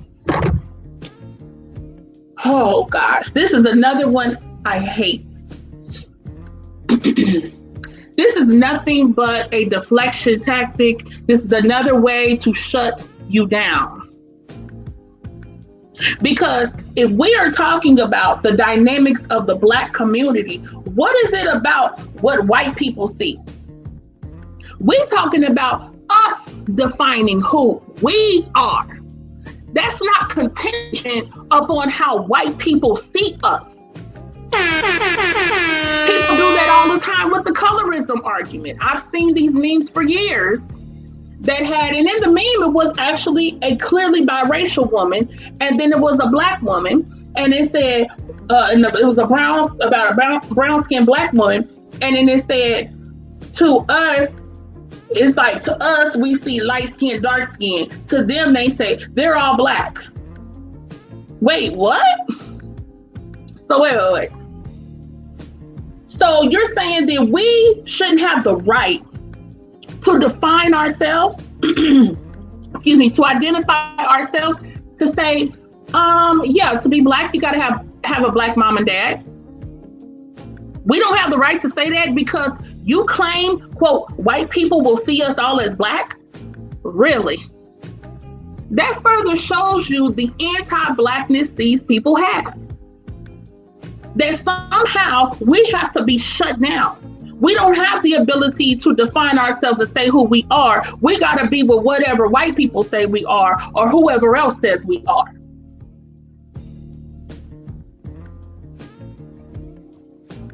She said something about she wants to be brown. Well, honey, let me tell you something. This is another thing that irritates me. And it's very insulting.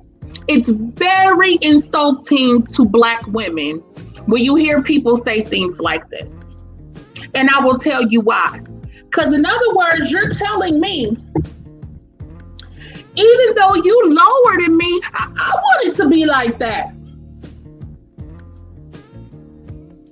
So that's supposed to make me feel good, right? Because some biracial chick claimed she wanted to be brown like me.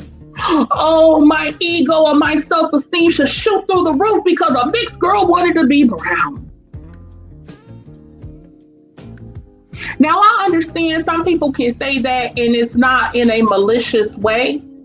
And, you know, they can say it from a certain perspective. But somebody like Keke is totally disingenuous in saying that.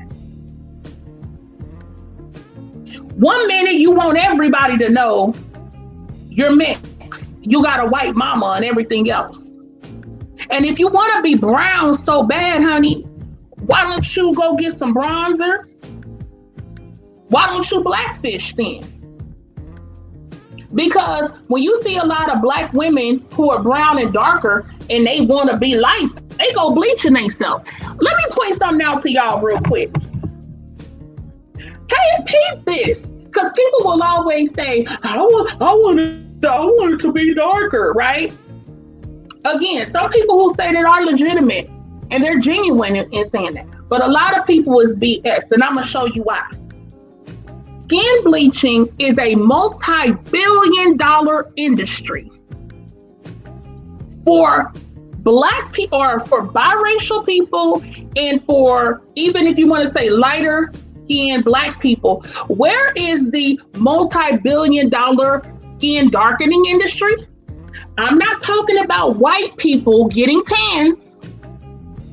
Okay, I'm not talking about them. I'm talking about people that have at least a Black parent or even 2 Black parents. In this case, we talking about Keke. So where in the hell is the multi-billion skin darkening industry built off of them?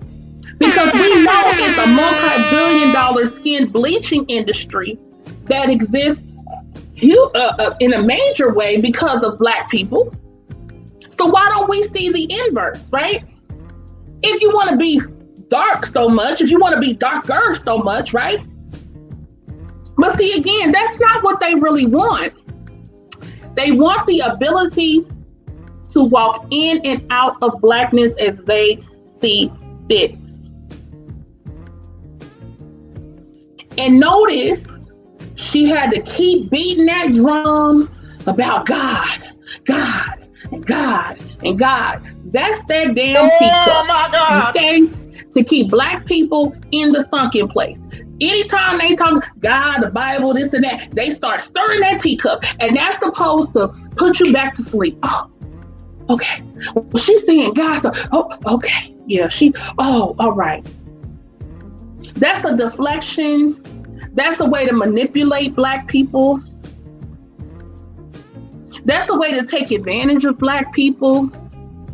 Because many Black folk we know are religious or biblical believing or whatever the case may be. So they will take advantage of that. They will use that to make people back off, right? Because we all God's children at the end of the day, according to them, right? So then you gotta, you gotta acquiesce to that. Yeah, well, yeah, you're right. Yeah, that's true. That's true. But, you know, we only all God's children when somebody get on their tail. Now we all God's children. She wasn't saying that the other night with them dudes. Oh, she was hella defiant. And last thing I'm gonna say this, because I know Psycho want to get in here. Notice the level of anti-Blackness, right? Because if y'all remember when she was on the original thing with those guys, she was talking about how the quote nigga would come out of her, right? Don't make the nigga come out of me. And then she had some kind of name like Shaquita, or something. I think it was Shaquita or something like that, right? She referenced to come out of her. So that means you're defining being angry or aggressive or upset or telling somebody off, telling somebody what it is as being a negative trait that's a Black trait. If you so much a Black woman and you love Black people, what is with all the negative association? Why would you go out of your way to say the nigga come out of you? You might be mixed and you have, but the nigga come out of you, right? What does that mean? Also, by default, somebody being able to just have a conversation and a discourse and all of that, that's being white. That's the white part, right? That's the white part. But if you gonna turn up, that's the Black part. That's Shaquita coming out.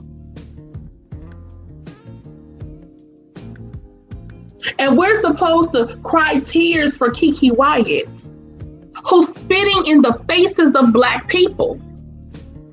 And I say this to Black folk who keep wanting to push the narrative that mixed people are Black.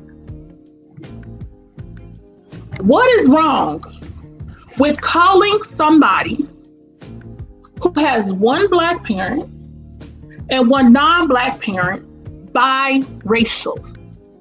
If we know that in America, for a very long time, there has been racial classification. That is what this country is built off of, is race. You cannot separate race in America, period. Okay? So why then is only one parent is Black, can you not call the person biracial? How is that attacking them? How is that demeaning them? How is that disrespecting them? How is that, quote, throwing them away? What is wrong with properly defining somebody racially?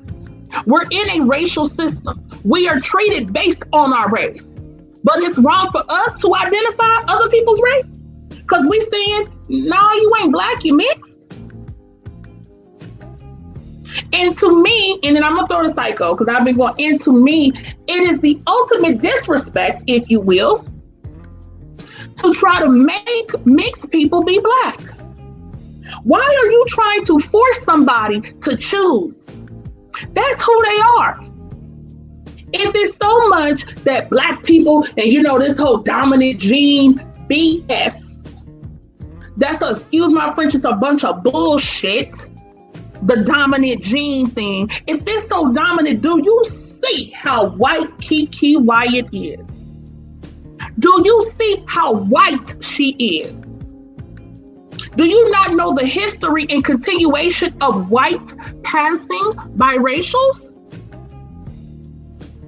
There's this presumption that, oh, well, these mixed people look Black. No.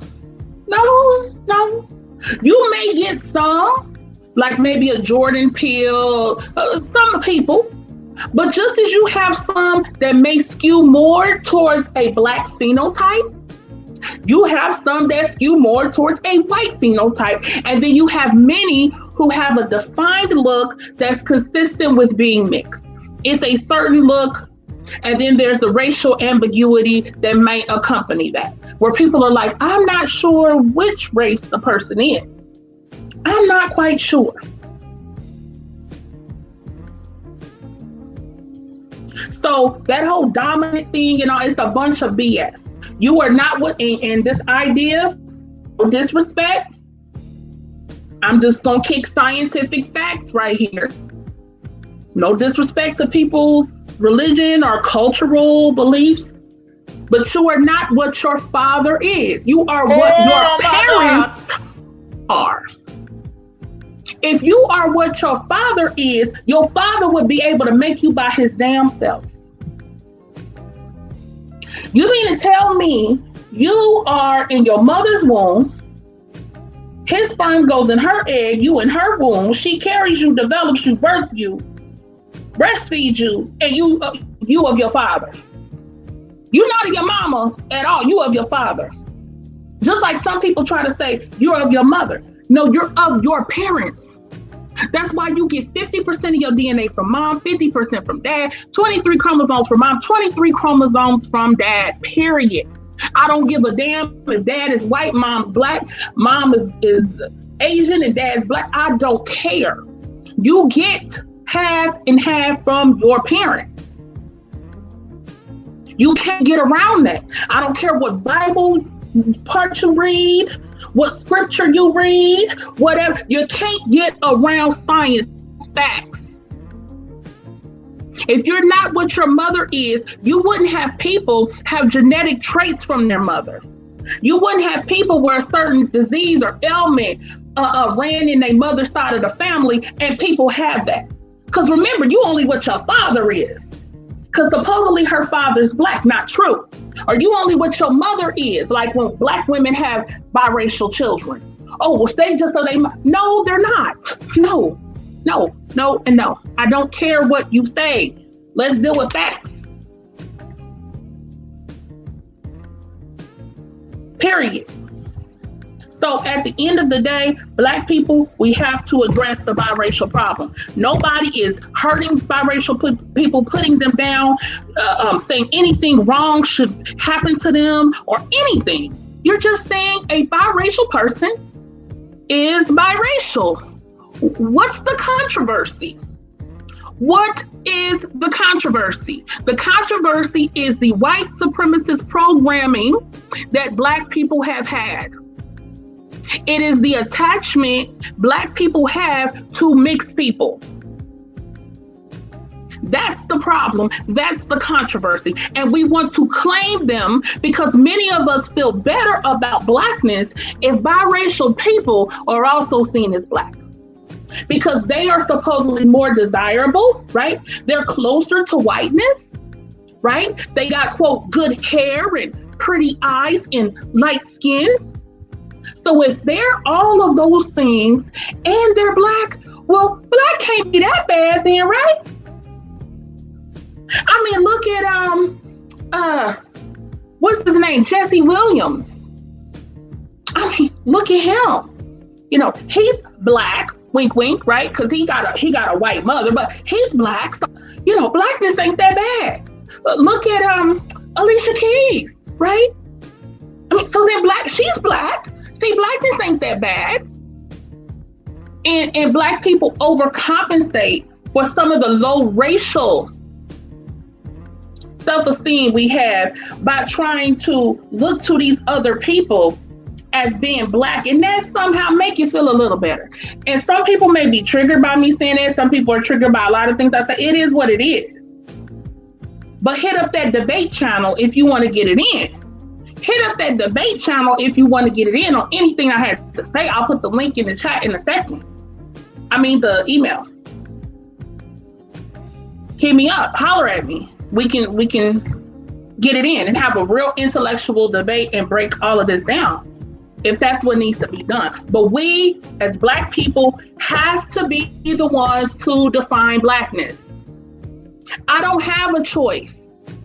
Psycho don't have a choice. We're easily identifiably Black people. I can't walk in and out when I see fit. We should be the ones to determine who we are and not leave it up to other people to decide. I'll pass the mic. Facts. I agree with everything you said. Spot on point. You know, it is a biracial problem, and a lot of it is coming from these one-droppers, not necessarily the biracials, because one-droppers make it possible for this bullshit to go on. They're the ones who's confusing every fucking thing. Them and the swirlers. One-droppers and the swirlers, y'all are the motherfuckers that's keeping this shit confusing as fuck, right? Swirlers, obviously, they making shit confusing because they're the ones creating all these motherfucking biracials, right? Right, and then these one-droppers are perpetuating bullshit because they are embracing these swirlers' kids as a part of the Black family, which is even further bullshit, right? Because you can't create a Black family with non-Black people. That is an oxymoron that makes no sense. Go up in the motherfucking spot. One of you Black motherfuckers, take y'all asses up in the spot with a Becky or a Billy Bob and tell them you're about to start a nice, fresh, white community up here. Go tell them that and see how they look at you. They're gonna look at you like you fucking nuts. Like you fucking nuts. And they should. As they should. Your Black ass gonna go up to some motherfucking town talking about you gonna make it a white town. Yeah, good luck with that. Probably will after a couple of generations, you swirling ass Negroes, swirl all your genes out. So it's possible. It is possible. You dumb motherfuckers. But it's gonna take some time. It's gonna take some generations down the road before that happens. And Renee is absolutely right. It's a whole bunch of motherfucking biracials out here. Y'all sit up here and try to call them Black passing, whatever the case may be. That don't change the fact that these motherfuckers biracial. And there's plenty of motherfucking biracials who are not quote unquote Black passing. Look at Patrick Mahomes. Patrick Mahomes is a motherfucking dark-skinned white dude. That is a dark-skinned white dude. Are you shitting me? Anything about that motherfucking screams white boy, skateboarder. He gives me that skateboard vibe, right?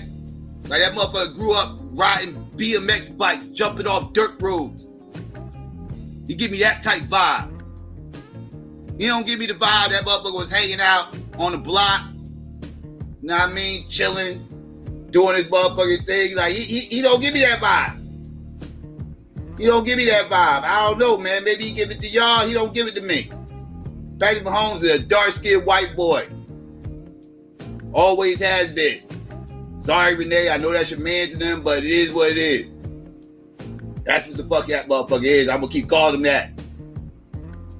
He got white boy swag, right? That motherfucker. I mean, you see it all in him. You see it all in him. He ain't no motherfucking brother. He ain't Lamar Jackson. Lamar Jackson seemed like he could be your cousin. Lamar Jackson seemed like he could be your brother. Somebody one you girls went out with, had a crush on, whatever. Dude that pulled your hair in school, whatever the case may be. You know what I mean? Like, he's that guy. Like, you see him, he can remind you of somebody. Patrick Mahomes don't mind you of no motherfucking body. Mind you, a motherfucker working in the goddamn pizzeria. That's the fucking flipping your shit. That's the fuck he remind you of. Remind me of my motherfucking old ass fucking principal. The fuck he remind me of. That motherfucker he don't give me that brother vibe. He don't, you know what I mean? He just ain't that. It ain't that. So stop with the bullshit, with the dominant gene shit, like Renee said. I co-sign all that bullshit ass premise. We got a dominant gene. No. Our gene is not quote unquote dominant. If that's the case, these biracials will be coming out dark skinned. These biracials will be coming out my complexion. They not coming out my complexion. You know why? That's because our gene is not dominant. If I laid up with a Becky and we had some fucking little mongrel, guess what? That motherfucker ain't gonna come out dark skinned. He ain't gonna come out my complexion. Maybe he'll have my nose, maybe he have my lip, maybe. I doubt it, maybe. But I know what he ain't gonna have. That motherfucker ain't gonna have my dark skin. I know that. That's what I know that motherfucking kid ain't gonna have. So don't tell me our genes are dominant. We can't even keep our skin dark when we motherfucking sleep with these motherfuckers. A dark-skinned motherfucker cannot make a dark-skinned baby with a white woman. If our genes were so dominant, that white woman can spit out a dark-skinned baby. Then that means that white woman be able to spit out a dark-skinned baby if our genes was that dominant. Miss me with the dominant gene shit. Until Becky can start pushing out dark-skinned babies, I don't want to hear about no damn dominant genes. I don't want to hear about that. It's ridiculous. Then you got motherfucking Claudia Jordan talking her dumb shit. She getting on my motherfucking nerves. Her and that dumbass motherfucking Kiki Wyatt up there talking that social construct shit. They don't get the fuck out of here. Kiki thought she don't want to talk about it. I don't want to rehash this and I don't want to talk about race and race. I don't like talking about color, and color isn't nothing, and we're all God's people and God, and I don't know, and we God's children. Oh my God! I don't know what to do. What am I doing, God? Jesus, the Lord. Fuck! I'm sitting back like, oh, somebody's fucking God. Can you shut the fuck up? Oh, my science, you are getting on my fucking nerves. Oh, my science, or everything I love, I can't take these motherfucking biracial tears. These shits don't taste right. The hell is this shit? I don't like my tears being mixed. I don't like mixing my tears and shit. You got them mixed tears. I don't like my tears being mixed and shit. I can't handle that shit. I can't handle mixed tears. I like my tears straight, no chaser. I like my motherfucking tears straight, no chaser. I don't like your mixed tears. Your mixed tears, that shit don't agree with me. I ain't trying to be praying to the porcelain god, drinking those mixed tears that ain't quite, going down right. I like my shit straight, no chaser. We'll be mixing shit. But she was up there, boy. Those biracial tears is everywhere. Shit is everywhere. That's no motherfuckers do, man. And then the motherfuckers up there coddling her. I couldn't take it. Like, look at them coddling her, yo. Look at this shit. Like, I understand why Claudia Jordan was Team Keke, because they got, that's a biracial sisterin', right? She gonna look out for a fellow biracial sisterin', right? But those other motherfuckers, man, like, stop, man. Stop. Vivica was getting on my fucking nerves. Stop. Make me want to fucking puke. It's motherfuckers like you that get on my motherfucking nerves. Coddling these motherfuckers. Then you got Claudia Jordan up here talking that dumb shit. Why would we want to stop and why would we want to shrink our numbers? Why we want to make our numbers strong and everything? Less and all this other shit. Blah blah blah blah blah blah. Motherfucker, go fuck yourself. How dare you ask us why would we want to shrink our numbers? How dare you ask us that? Don't ask us that. Ask your fucking parents that, Claudia. Ask your pops that.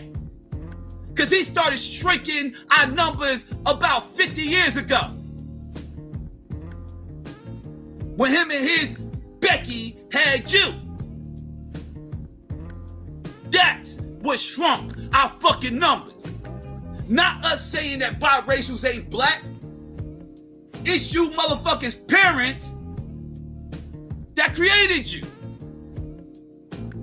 Not giving a fuck. Saying love is love. They fucked up the numbers.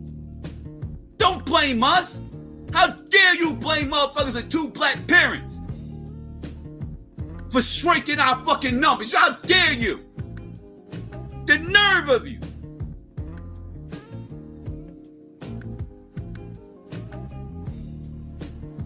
We shrinking the numbers. No, your parents did that a long time ago. Kiki's parents too.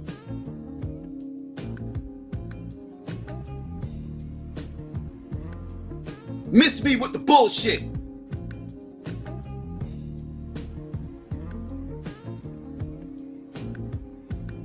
We shrinking the numbers. Please.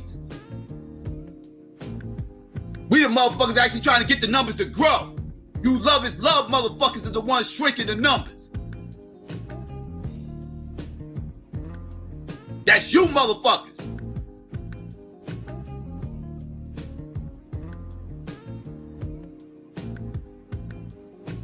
Anyways, I'll get ready to pass the mic back to Renee. Renee, you want to get to that article? There's the article you wanted to read too. Yeah, I can read it. I'm gonna read this article real quick, y'all. It's short. It's from the source, and it's basically giving a response from the guy who she originally got into it with. What his response was after she went on Fox Soul, and called herself apologizing and all that. This is from Source Magazine, from February 9th. Kiki Wyatt apologizes for insensitive comments toward Milan Christopher. All right, Kiki Wyatt has stolen the hearts of many with her beautiful singing voice. This time, the singer may have turned hearts cold after some insensitive comments she made in regards to the Black community on a podcast with Milan Christopher. The celebrities appeared to be on the Big O app having a conversation about the oppression of Black people. In reality, Black people have been segregated, persecuted, hunted down, killed, stolen from, humiliated. Christopher began before being interrupted by Kiki Wyatt, who rolled her eyes, honey, the entire time he spoke. Absolutely. She was so nasty. Oh, she was so nasty. Anyway, let me finish. Black people are not the only ones who have gone through that. Look at the Jews, she yelled when Milan asked if she could stop interrupting him. Fans were disgusted with Wyatt's next comments. Okay, pro-Black. All right, praise God. Go ahead, sweet sugar, she stated. I don't understand. We biracial, right? We love everybody. But then you got your certain black folks that just nigga.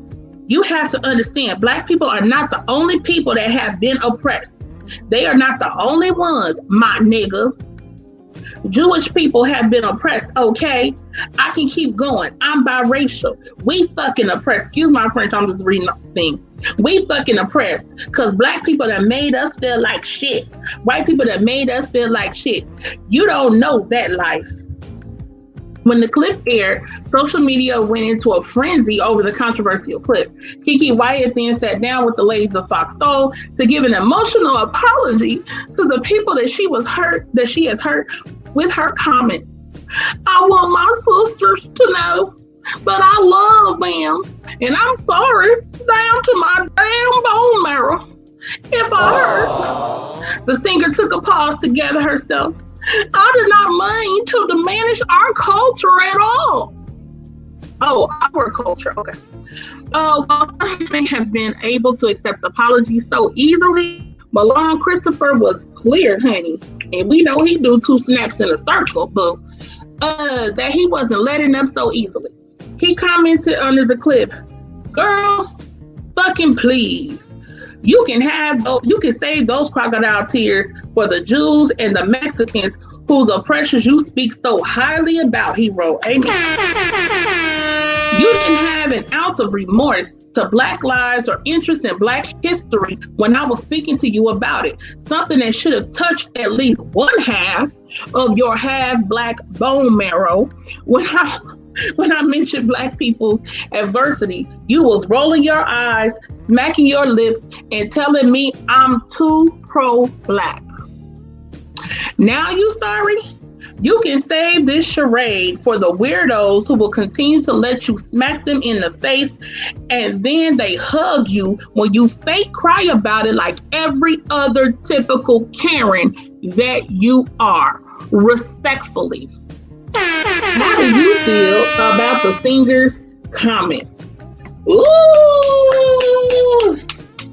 okay, 2 snaps in a circle. Okay, he put it down. Props to him. Props to him for that response. Okay, I'm gonna say that at the least he held it down. Do you feel me? Save your little tears, your fake tears on top of that. Go over there to them Mexicans and Jews, because we know it's the Mexicans and Jews that put her on, right? Right, because Black people didn't put her on. So you got so much sympathy, empathy, and understanding for them. Take that over there. How about that? So yeah, he gave the response that was appropriate, but also should have been from people like Vivica Fox and Selena, at the very least. You know, Lisa Ray actually went harder, if you will, even though than anybody. But yeah, so I just wanted to read his response because I thought it was on point and I thought it was golden. So yeah, props to him for that. Because I want to mention this too. I feel like in the original confrontation, that they was kind of like, they let her ride, I feel like, with so much. All them gay dudes on there like was letting her ride. And that's like, oh, you pretty and stuff like that. And I feel like that's one of the reasons too, they let her get a lot of that stuff off. Because if she was lesser attractive, which I guess they find her attractive or whatever, and she's not unattractive, you know, I'm not saying that, but I think they, you know, even though they gay and everything, you know, they still, I think, feel like she's pretty or whatever, and they let her get a lot of stuff off. I feel like if that was even like a actual Black woman who was brown skin or whatever like that, or darker, they would have tore her up. They would have been way more nasty in how they spoke to her live on the stream. They would have had way more to say. They would have, I just think it would have been different. It would have been different. If somebody that looked like, I'm just saying, for example, if somebody that looked like Mary J. Blige was up there, honey. Their response wouldn't have been as nice. It wouldn't have been as, just letting her say what she wanted to say. I don't think that would have been the case. But because this biracial chick is up here and she talking her stuff, and she was very sassy, she was very disrespectful, she was very nasty, and she rolling her eyes and sugar and doing all that. Let that have been a black woman, them gay dudes would have been eating her up, honey. They would have been talking, and you got all them damn kids, and oh, honey, they would have let it rip. They would have let it rip. But anyway, props to Milan Christopher for at least his response. Like, yeah, I don't want to apology. So, yeah. But I just wanted to read that. No, he was on point, though. He was spot on. He was spot on. I left a comment similar to that on that Fox Soul shit. Like, listen, this shit sound like a motherfucking racist ass Becky trying to white-splain her fucking racism. That's what it sounded like. That's what I felt like I was listening to. Like, shit was a joke. It's like, yo, what is this? And like them fucking tears, like I can't take them, yo. I can't take them. Acting like she's a fucking victim, flipped it. Smooth flipped it and made herself the fucking victim, and they painted that narrative too. Like, yeah, they was picking on you. Yep. They did this, they did that, blah blah blah. Ain't nobody make her say that dumb shit she said. She did that shit on her own. They ask her no loaded questions or no shit like that. They ambush her and pin her to the corner. And she did that shit on her own. Yep. That's fake ass figure. She jumped in there with some misinformation at that. With misinformation at that. But she jumped in there because I think it was something in reference to KFC and stuff or whatever. And she was supposedly claiming that the black woman who recipe it was that her family had been compensated, that she had been compensated and all this stuff, and that's not true. Which I think was a part of the earlier conversation they was having. But the things that he was saying was spot on. You know what I'm saying? And she gonna roll her eyes when he talking about what we go through, and she getting that attitude. And notice, like, you was just seeing how she was crying on Fox Soul, right? Where was all the attitude at? Why she didn't have the same energy on Fox Soul she had when she was talking to them? Because she was, honey, popping off. She was, because remember, she said her black side. Oh, so I get it. So on Fox Soul, the white side was out. The Karen was out, right? Crying. But when she was on there with the gay dudes, Shaquita, as she said, her nigga side came out with the black dudes, the gay black dudes. Oh, okay. I get it now. I get it. All right. That was the nigga side, right? Right. The negative side, right? The sweet, innocent, and dainty side. That's the Becky side. That's the Becky side.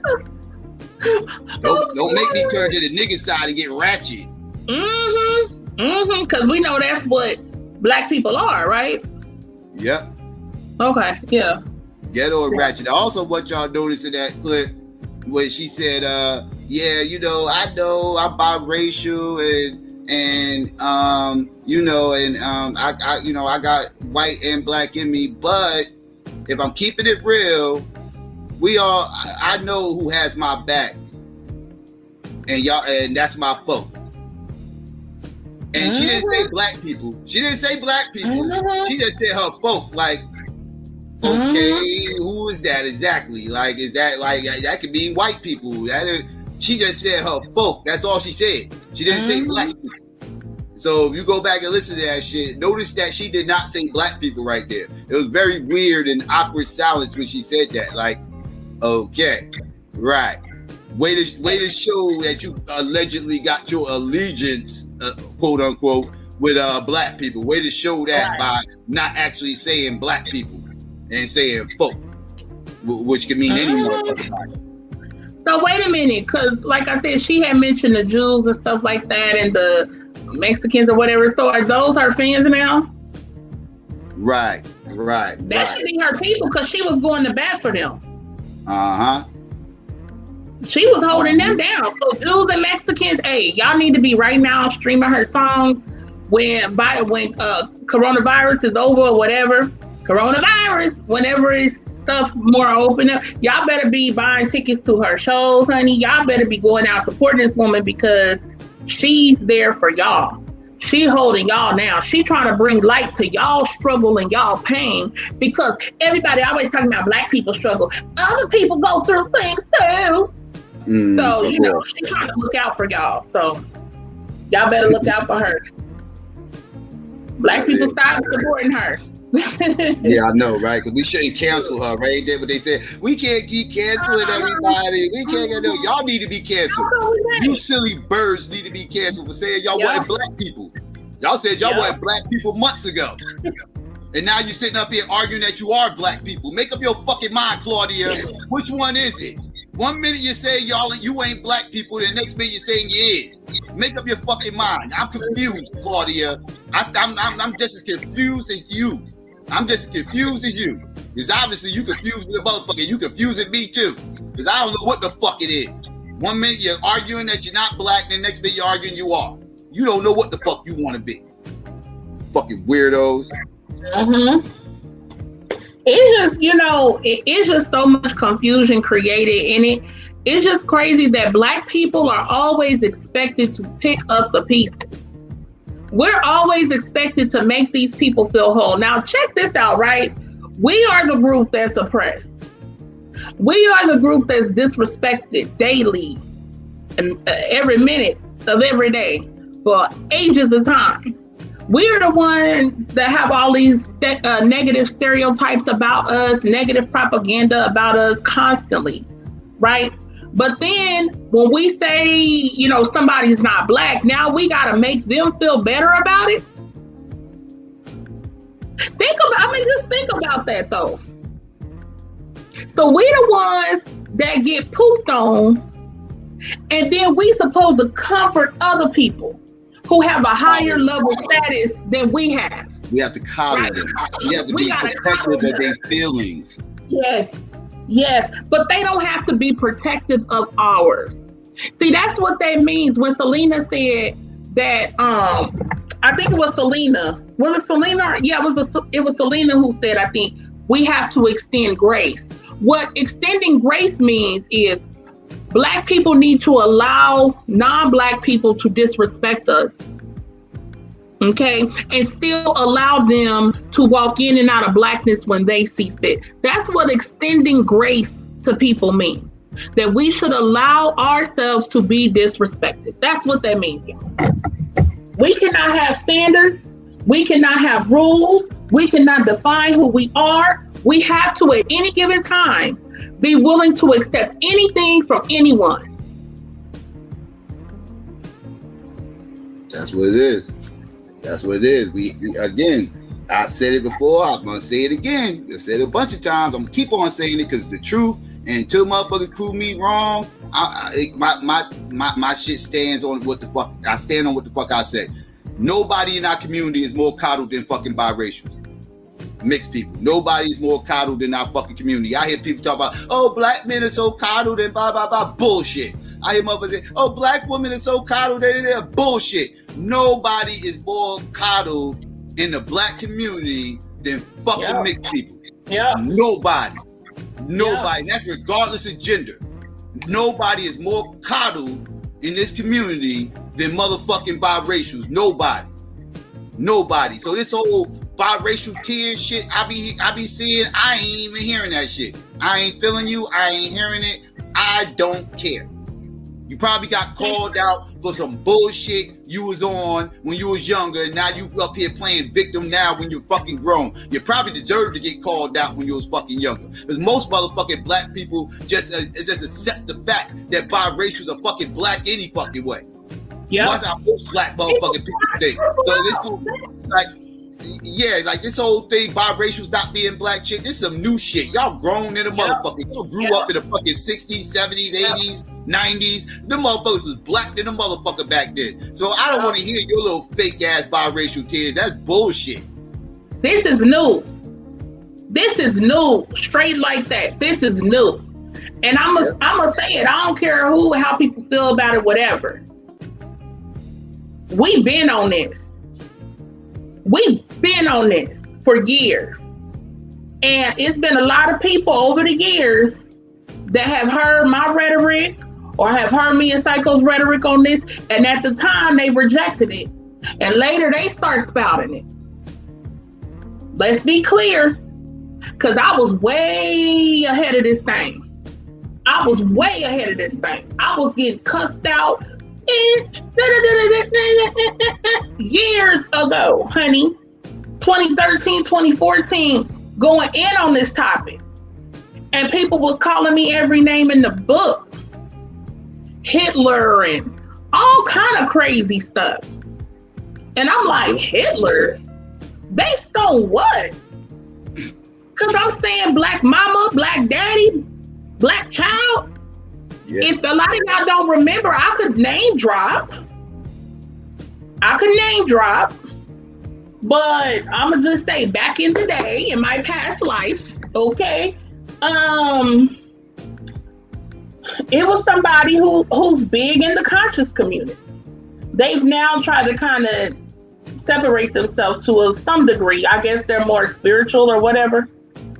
But this person, you know, had a big platform with somebody else who had a big platform.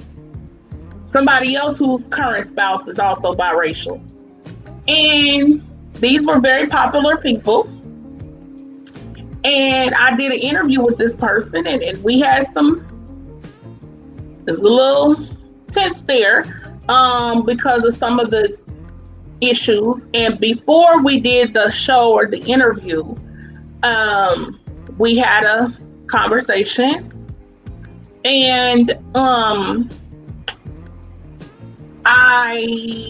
let me just put it like this. I am not somebody who is a personality worshiper or who changes rules for different people.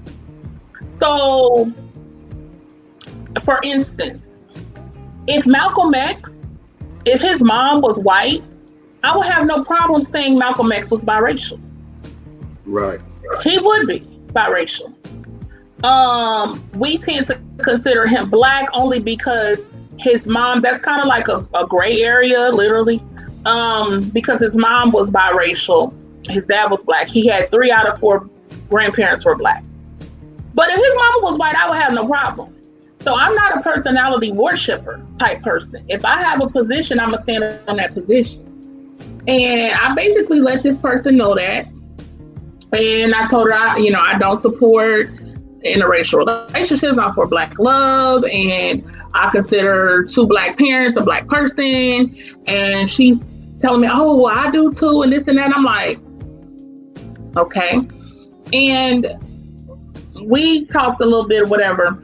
And then when we did the show, and it was other people that I did this show with, 2 other people. And I remember that they kind of tried to pit me and her against each other because their position was mixed people were black. My position, like I told y'all, for years, this ain't nothing new for me, has been 2 black parents, you're black. So they kind of tried to pit us or whatnot. And so she was like, oh, well, she was like, I'm a black woman, in the midst of her talking. And I was like, well, I said, if you consider yourself a black woman, I said, then that's your choice. I said, but for me, black mama, black daddy, period. And what happens is, I notice with so many people, I feel like it really is a lack of integrity because they will change their position depending upon the person that they're speaking with. And my thing is, like, it's not as if I could not interview a biracial person or anything like that who has done things that have been beneficial to the black community or whom have contributed. Yeah, that, like, what? I'm not saying anything about that. I'm just saying I would not call them black. And for some reason, they can't conceptualize that. And so they have to go into trying to guilt me, They have to go into trying to make these, bring up examples. Well, Bob Marley ain't black? No, I love his music, but Bob Marley was mixed. He was a biracial man. I'm not going to say he's black because he was extremely prolific and so talented and provided a lot of great music. I'm not going to say that because of who he is, or who he was, rather. I'm not doing that. And so too many black people are willing to compromise on that position. That's why another reason why a lot of black people can't stand on this, because that would mean that biracial friends, biracial family members, biracial spouses, you would have to say that they're not black. And a lot of black people don't want to do that. For whatever reason, that is a struggle. You know what I'm saying? They can't say, like, for instance, the person I was talking about, that they used to have a partner or whatever, and their partner is now married to somebody who is a biracial woman. Now, that person tries to play that whole dominant game, right? The genes are dominant, the black genes are dominant. And they use things like that to cover up their own dealings. See, so you got to make justifications for certain things, because it's a lot of black people who were in the pro-black movements or things like that who ended up with biracial partners. And so you can't really say black man, black woman, black child when you with a biracial person. So you have to try to then lump them in with blackness and come up with these little dominant gene arguments and they was raised black, they was raised in the black community, they was raised in the hood, or they got a big nose, or their hair ain't that curly, it's more kinky. You know, they got to come up with all of this other stuff to justify it, when in actuality all you have to do is say, black mama and daddy, you black, period. You got a white mom, a white dad, or whatever, you're not black, you're mixed. And people just really struggle with that. So, you know, black folk, I know a lot of people have family, have friends, have spouses and stuff like that. Some people that I even known over the years, I've actually known quite a few pro-black people who had biracial children. And what had happened was that maybe before they got deep into pro-blackness, that because pro-blackness is a mentality, right? Being black is genetic, being pro-black is a state of mind. And so a lot of these people got pro-black later. Actually, I know a guy and a girl. I know two people. I know a couple more people, but I know two people very specifically who, when I tell you, they really are for the people. They really do have a good, in my opinion, position on so many things. They really are authentic to who they are now. But years ago, you know what I mean? They was out there with the other side, and they ended up producing. I think in both cases, the guy had one child with a white woman, and the woman had one child with Mexican, but white, a white Latino dude. And it's like, even those people end up telling me, like, you know what, my child is biracial. You know, my child is not black. You know, where my headspace is at now is different, but I'm not going to try to consider them black because now I'm pro-black and I have more of an understanding of these things. And now my child is mixed. And so I get where people want to, and it took them time to get to that space. So I get where people, you want to consider your loved ones as being black because you're black and you feel like you're denying them, or, you know, you're making a separation, but you just acknowledging reality. It's a choice they made. They made the choice of love is love. I'm gonna sleep with whoever I want to, whatever, can't nobody tell me shit, blah, blah, blah, blah, blah. They got in their rebellious shit. They did what they did. Mm-hmm. And they decided to have a baby while doing it. Okay, now you're at the point of no return. right? Because I feel once you do that swirling shit and you mess around, nut up in something, and you have a biracial, a mixed kid, you at the point of no return. You are now compromised. You are now compromised. You can never fully be for the people because of your child, because you're not going to just disown your child, right? So you have to.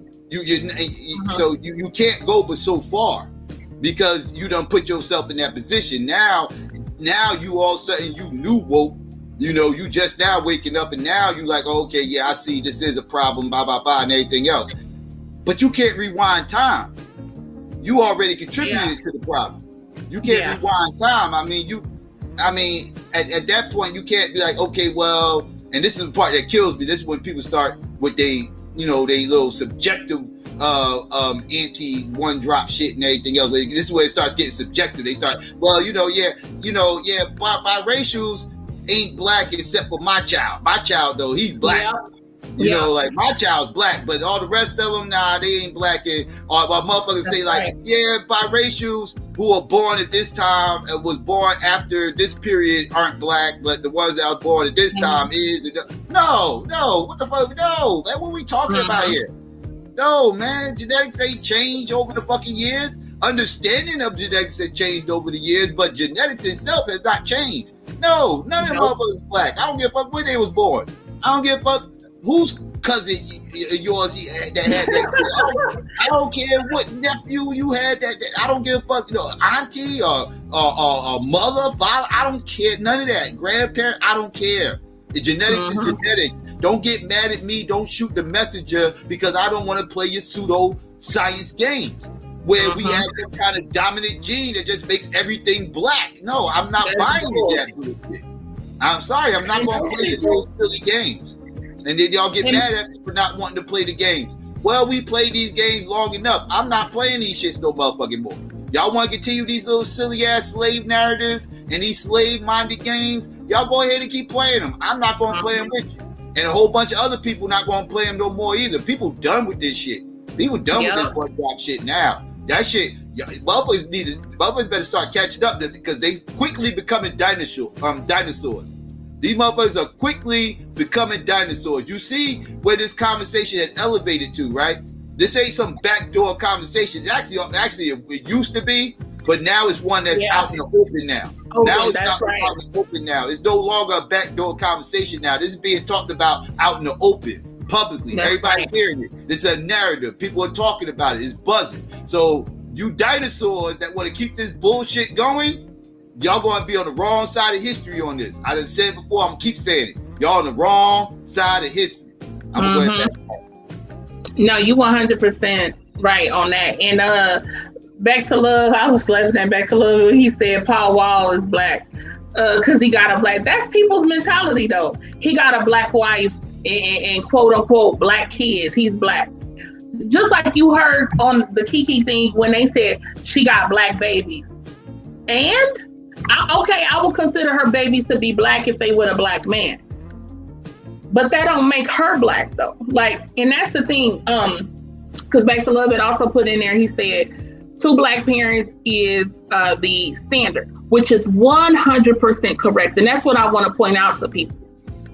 That the standard sets is a black mama and a black daddy. Okay. Now, I say this all the time. Y'all probably tired of me saying this, but there's exceptions to every rule or most rules, but you never throw away the rule for the exception. Okay. So the rule is black mama, black daddy, black child. The exception may be black parent, biracial parent, mixed with black, black child.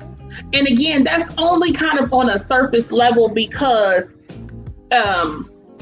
the other parent is not fully white, okay? They're black. So we're gonna say the person is more black than white, if you will. And we're gonna say 3 out of 4 grandparents are black. We're gonna go ahead and say, okay, black, but that's like the exception. That's where Malcolm X will fall kind of in that gray area. But Malcolm X is not the standard. Malcolm X is not the rule. He is the exception. And again, if Malcolm X had a white mother, he would be biracial. I would see him as biracial, and I would have no problem in saying that. I have no problem in acknowledging that. That doesn't take away from anything that he would have said and done. Okay. So that's kind of what I want to let people understand, because people get kind of confused there. Because me and Psycho over the years so much, we've heard people say, well, what about Malcolm X? So then Malcolm X ain't black. People have tried, they think that's some trump card that they have tried to use on us for like years. And it's like, well, no, let me explain this to you. It's usually the first name that fly out their mouth. Yeah, and it's like, let me explain this to you. There's the rule, and then there's an exception. An exception, meaning one exception. Okay, there's not a multitude of exceptions. That's just kind of the gray area. But if your direct parent is whites or Asian or what have you, then you're mixed. Like, it's simple. But I just want to say too, like, y'all, this conscious community thing, like, just because I was talking earlier, it's been a lot of people. I mean, going back where you've had biracial people in the conscious community, if you will, or however people want to look at it. And I just think it's an interesting dynamic, because sometimes those people do tend to go softer in certain areas, and I just think that it's important that we be clear on who we are as Black people and that we have that defined. And, if there are biracial people who are influential in trying to really do things for Blackness and do what they got to do, that's what's up. But that doesn't mean you have to call them Black, and that's kind of like a weird thing, because I've also heard the argument for years that, like, for instance, take somebody like Colin Kaepernick, right? Who's supposedly mixed with Black. Okay, he supposedly has a Black dad and white mom or whatever. But people will say things like, well, look at Colin Kaepernick, the discrimination he faced, and da-da-da. Okay, but that doesn't make Colin Kaepernick a Black man because he experienced discrimination. Like, we have to understand that too, because that's a common argument. It's a common pushback when you say that mixed people aren't Black. Well, they go through. What do you mean? I know this white dude named Paulie who got locked up and was in D.A.B.A.T.E 4 with a whole bunch of Negroes. Man, he's Black. He had the Black experience. He was locked up with a bunch of Negroes too. No. From the hood. That's the Black experience. Black. Black. He got locked up too. No, he's an Italian who got locked up. He's Black. Exactly. No. Black. No. First of all, there's no such thing as a Black experience unless you're a Black person. Let's get that clear, okay? You can't have a Black experience and not be Black. Whatever Italian experience, whatever, he was an Italian. Listen, with him though. I don't care. Then he was an Italian that the cops was messing with. He was an Italian that was locked up. He was an Italian locked up with a bunch of Black dudes. That don't make him Black. Man, fuck that. Why do you have to make him Black? But why do you gotta make Paulie Black? Paulie's Black, and I don't give a fuck what you say. Why you gotta make Paulie Black though? Why can't Paulie? Because he had the Black experience. He had the Black experience. He got locked up. He got fucked with by the cops. They locked him up. They beat him up too, and they beat him up before they locked him up. They beat his ass. They locked him up, beat his ass, and then threw him in motherfucking D.A.B.A.T.E 4 with all the Negroes from the east side. So wait a minute. The Black experience is exclusive to the police beating you up or getting locked up? You ain't know that? That's all that Blackness is defined as. It's not defined as a culture, a heritage, an ancestry. It's not defined by more than that. It's simply defined by, if the cops lock you up, that's the Black experience. Renee, you need to do some research. Because if you did some research, you would know that if people get messed with by the police, that means they're Black. Can you give me If they get messed with by the police too, that means they're black. You need to do some research. Can you give me your source information? My source is onedrop.com. Nah, I ain't messing with it. Sorry. That's not a valid source for me. Sorry. But yeah, why he's saying this is what we hear. Like, this is what we hear. Like, cause somebody was like, they was in the hood. They lived around all black people. They grew up with black people. His mom was on crack. So wait a minute. Okay. So if somebody grew up, quote, in the hood and they mama's on crack, that makes them black? Damn. See, that's what I'm saying. Like, even our own views, even our own views of blackness are so skewed toward negativity. You feel me? Like, that's what I'm saying. That's why people, when we talk about defining ourselves for ourselves, that's what that means, that we're encompassing all of blackness. We're not just defining it on a marker of what white people say or of just them persecuting us, but we're talking about genetics, and we're talking about all that involves in our ancestry and who we are. And yeah, anytime you just have a negative view of blackness and you define it as the police locked him up, man, his mama was on crack, he had a single mother, man, he had a single mother, bro, he black, he rap, man, he like hip hop, he like black girls with big butts. Like, that type of stupid shit. Like, I can't. It's exhausting. I can't. Yeah, make your head hurt. These one droppers will make your head hurt with these batshit crazy arguments. These arguments are so weak. And it appeal to emotions, trying to appeal to the ancestors. It's nonsense, biblical nonsense about the father and all this other little craziness. Like, we get with monoclonal genes and also, like, we hear some of the dumbest motherfucking talking points to support they one drop fuck shit, I swear, and none of this shit is based on science. None of it's ever based on science. None of it is based on science. No, ever. It's based on some arbitrary BS. Like, oh man. It's crazy. But y'all, I did want to I did want to bring two little stories because we've been on for a minute now. So I think we got. Are you okay with doing the two bonus things I want to talk about? Yeah, we can breeze through that real quick. Yeah. All right. So yeah, y'all. So it's two bonus stories. I guess I'll say the crazy one for last because y'all gonna all know about it and y'all gonna. So I want to give a little update on that. But first, I'm gonna do this one real quick. And y'all, so y'all know that it's this GOP candidate that's saying he wants to cancel Black History Month. Speaking of cancel culture, right?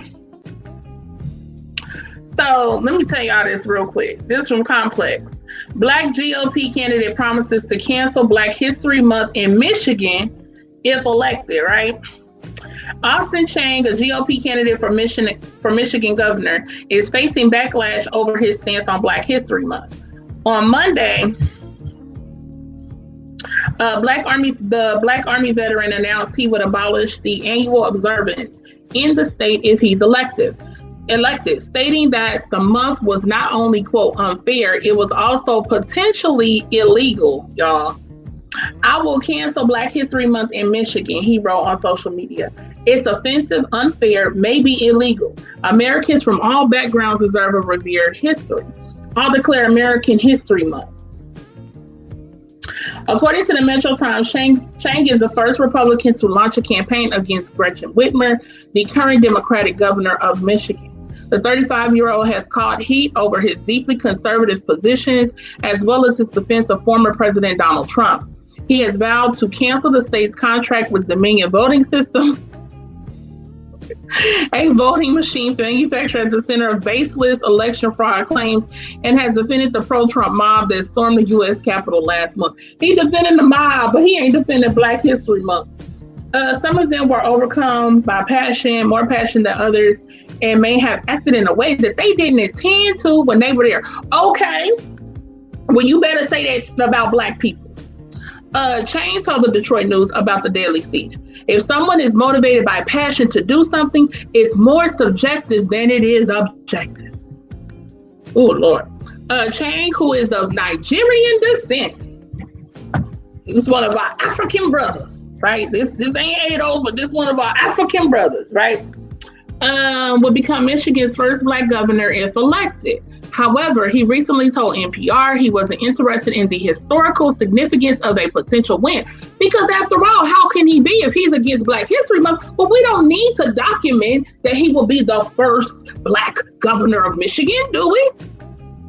I don't actually see myself as a minority or a Black American or a Black anything.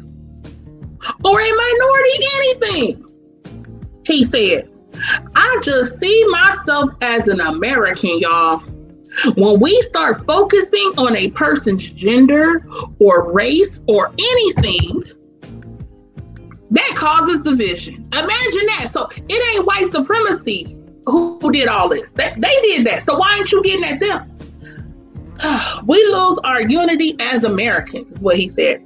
If I become the governor of Michigan, I'm not going to be the first Black governor of Michigan. I'm going to be just another American governor. Oh my God. Y'all, you can read the reaction to Chain's attack on Black History Month below. And of course, people was going up in on him saying, you gonna cancel veterans, this and that. You gonna cancel this. You should be canceling everything then. Let me say this, y'all.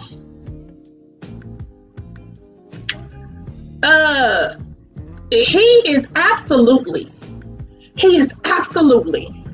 the person that the great honorable Dr. Amos Wilson was talking about. He's exactly that, right? Which is the Black conservative who is there to push anti-Blackness under this guise of, oh, we're doing away with race. We're doing away with identifying who's what race. See, and let me say this, because some people were saying, because I had to go in on a few people, okay, on social media, I'm sorry. And people were saying, well, what's with Black History Month anyway? We shouldn't even have Black History Month. And what's the deal with it? And blah, blah, blah, blah, blah. And this is my response, right? Black people are forced all the time to uphold and celebrate holidays and people that have nothing to do with us, besides the fact that these people help to harm us. But we are supposed to celebrate those holidays. We're supposed to recognize those people.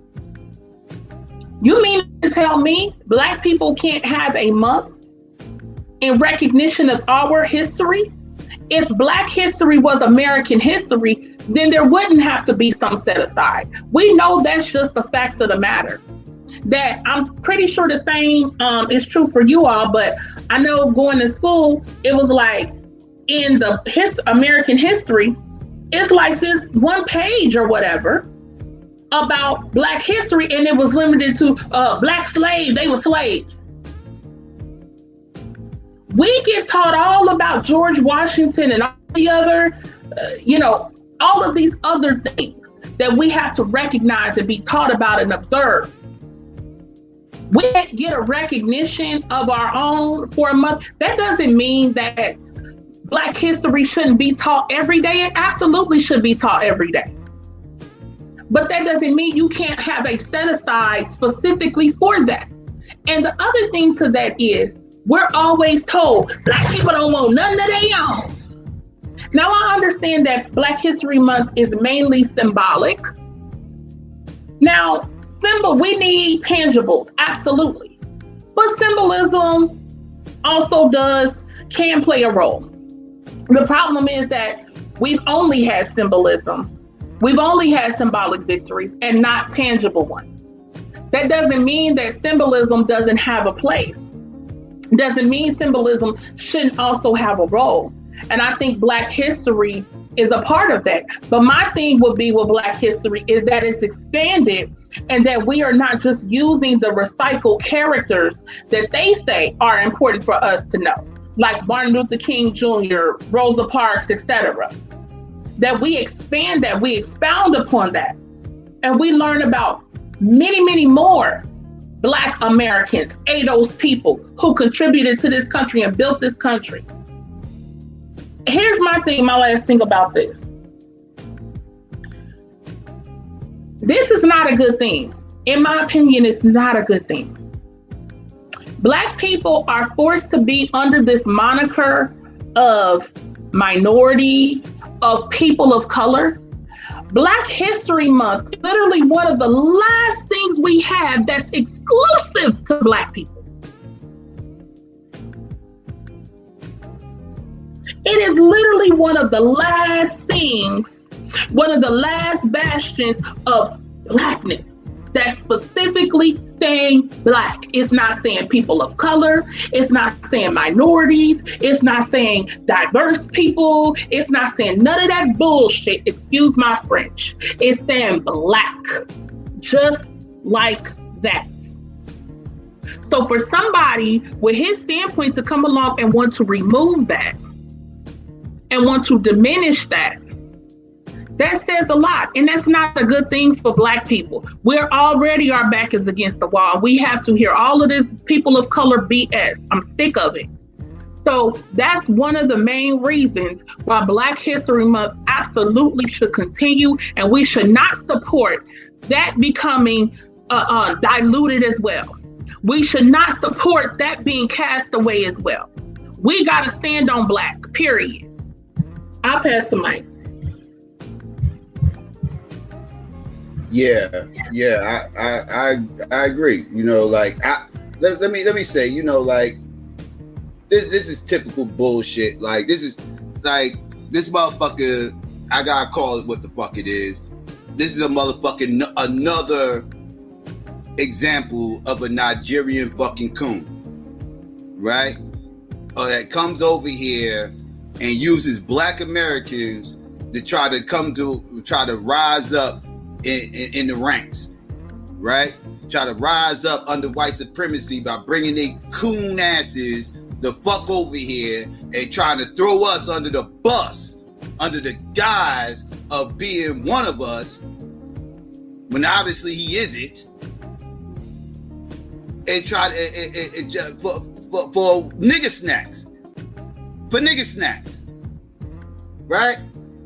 Like I'm gonna tell you, most of the smoke that motherfucking ADOS people have with non-ADOS blacks, most of the smoke is coming from these goddamn Nigerians. These Nigerians are really a problem. I gotta call it what the fuck it is. It's something in that fucking water. It's something in that water over there. I don't know, but them motherfuckers come over here and these motherfuckers kiss so much white ass. It's fucking disgusting. It's fucking disgusting. Right? These are motherfuckers that sit up here and start calling us animals and all kinds of other shit, this, that, and third. Akata and all this other little wild ass fucking terms. It's these fucking Nigerians. And this is another example of it. It's something in the fucking water. Them fuckers out there worship white people. Them fuckers in Nigeria worship white people. Had a bunch of coon ass parents came out here, brought his ass out here, and so he could coon it the fuck up.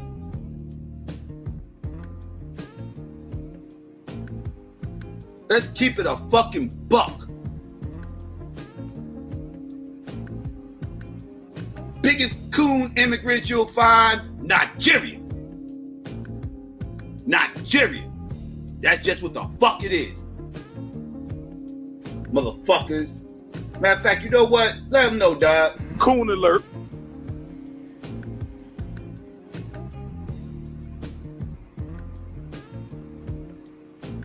Fuck out of here. Fucking weirdos. Sick of these goddamn coon ass motherfuckers. Gonna get up here, talk about, I don't see you trying to get rid of motherfucking St. Patty's Day. St. Patty's Day is next fucking month. You gonna motherfucking stand up and get rid of that too? I bet your coon ass get up on there with a motherfucking 4-leaf clover in your motherfucking fedora, a fucking vest on, green ass motherfucking gators, eating a bunch of fucking Lucky Charms. That's what the fuck you gonna be doing next month. Talking about something, we gotta get rid of Black History Month. Go fuck yourself. Talking about that shit is illegal. Is Columbus Day illegal? When that savage came over here and started murking natives, trapping them, enslaving them, shipping their ass back to Britain? Is that holiday illegal? You going to get rid of that too? Let me know. Let me know. Are you getting rid of Cinco de Mayo, motherfucker? Are you gonna be eating fucking tacos on the 5th of fucking May? You gonna be a burrito eating ass motherfucker on the fucking 5th, ain't you? Are you gonna get rid of that too? Is that a racist holiday? Let me know.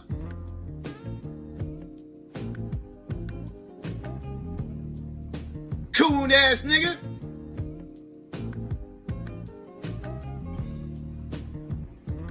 Fuck is wrong with you motherfuckers, man? I can't stand you fucking coon. Coon alert.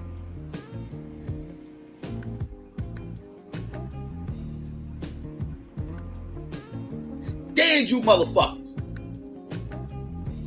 I mean, get y'all asses up over here, come to our motherfucking country, begging for fucking nigga snacks. Begging for nigga snacks. Vote for me, I need nigga snacks. Please give me nigga stacks. I need nigga stacks. I need all your nigga stacks. Don't give your nigga stacks to the other motherfucker. Give them to me so I can get rid of Black History Month. I need the nigga stacks. Give them to me. Give me the nigga stacks so I can get rid of Black History Month. If I get enough nigga stacks, I can get rid of this bitch. I just need a lot of nigga stacks. I just need them. Feed me. Feed me. Snacks, buddy. Snacks, buddy. Nigga, what you eating now? Snacks, nigga. Snacks, nigga. Nigga, what you eating now? Snacks, nigga. Snacks, nigga. Nigga, what you munching on? Snacks, nigga. Snacks, nigga. Yo, nigga, what you nibbling on? Snacks, nigga. Snacks, nigga. Nigga, what you eating now? Snacks, nigga. Snacks, nigga. Nigga, what you munching on? Snacks, nigga. Snacks, nigga. Yo, nigga, what you nibbling on? Snacks, nigga. Snacks, nigga. Nigga, what you eating now? Snacks, nigga. Snacks, nigga. Nigga, what you munching on? Snacks, nigga. Snacks, nigga. Yo, nigga, what you nibbling on? Snacks, nigga.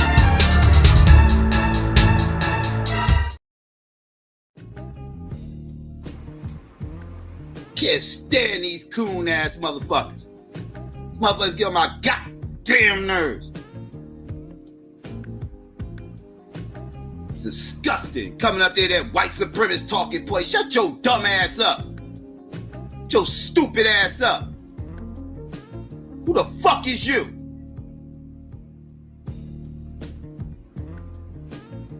Lost your fucking mind. Take your coon ass back to Africa. How about that? How about I throw a white supremacist turn back at you and take your ass back to Africa? How about that? That's right. How about that? I can throw a white supremacist turd back at you. You want to play these little silly ass games? Go back to Africa. You don't like it here? You know, over here we celebrate Black History Month. You don't like it here? Why don't you go back to Africa?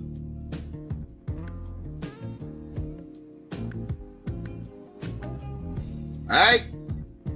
Get your dumb ass out of here, stupid motherfucker. Disgust me. Don't throw us under the bus for trinkets and nigga snacks.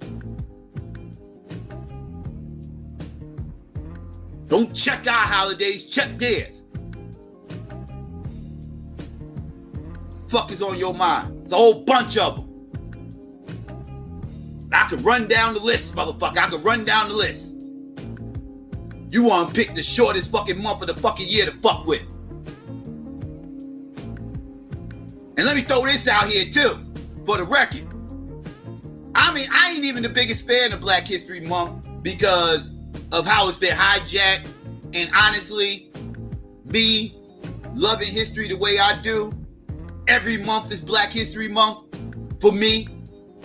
If you're on this channel, you understand that, because I talk a lot of history here, and you understand every fucking month is Black History Month on this fucking channel.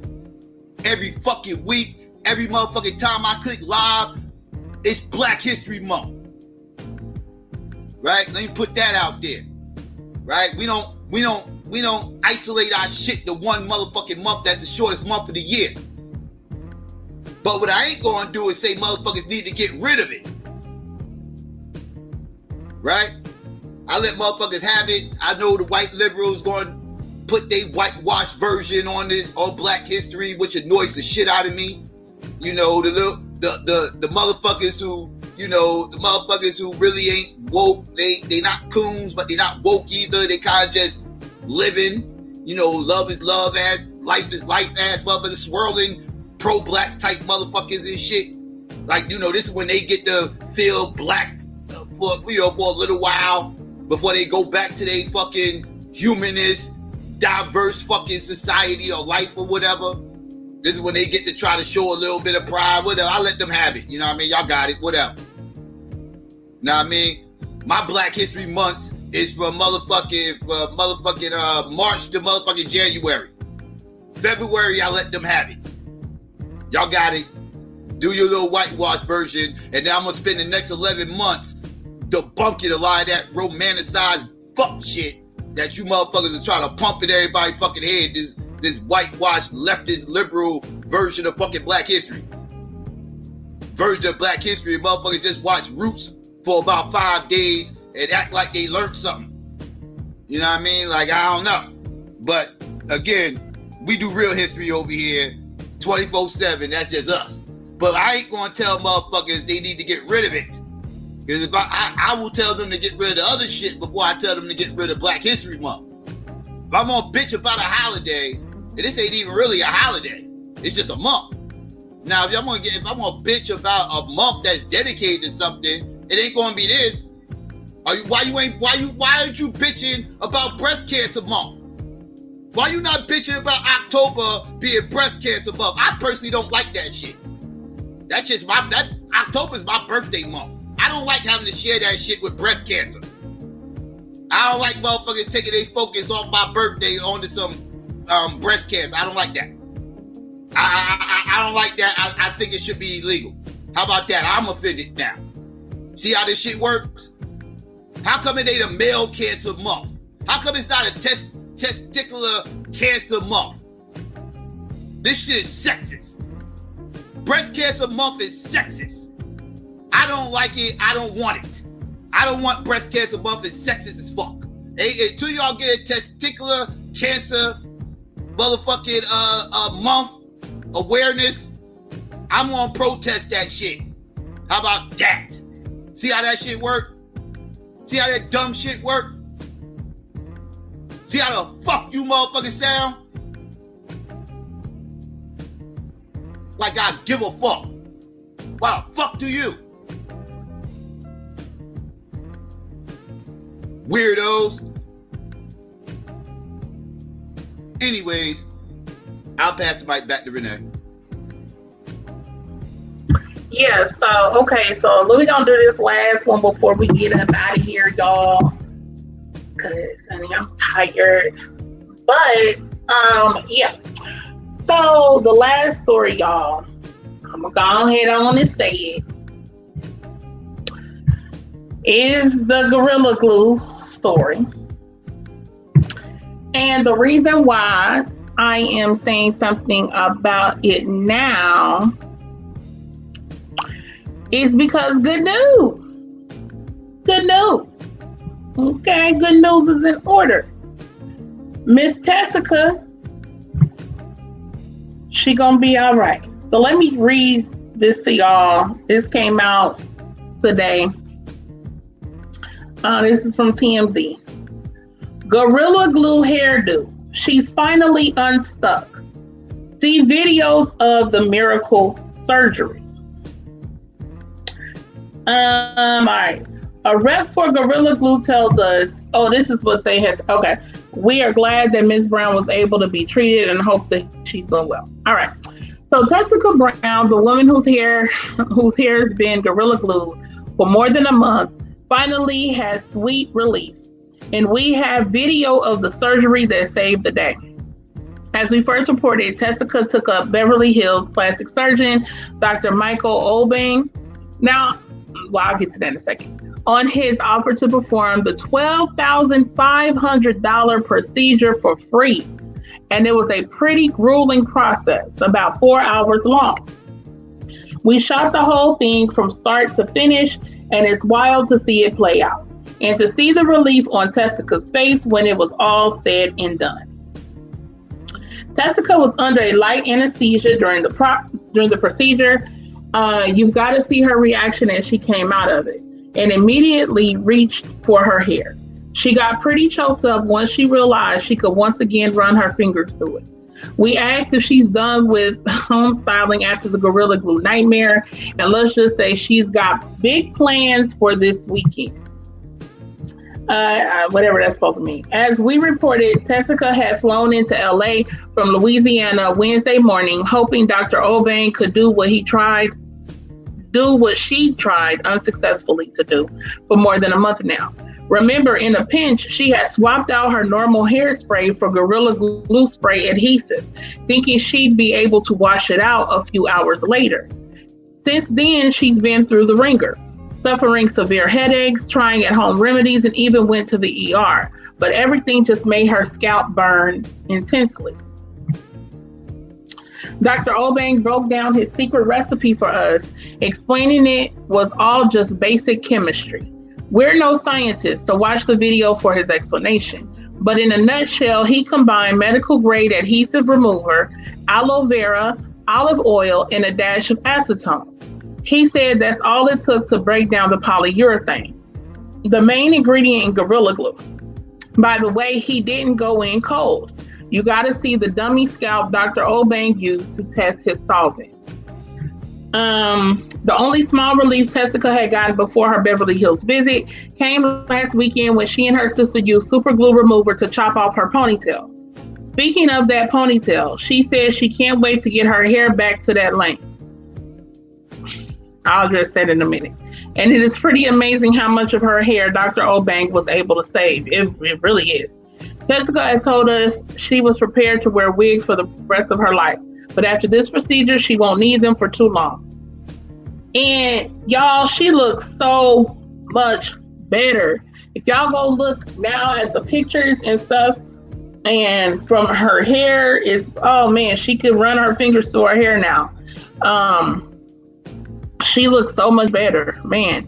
So y'all, I know this story this week. This story was going crazy. Like, people was going ham over this story.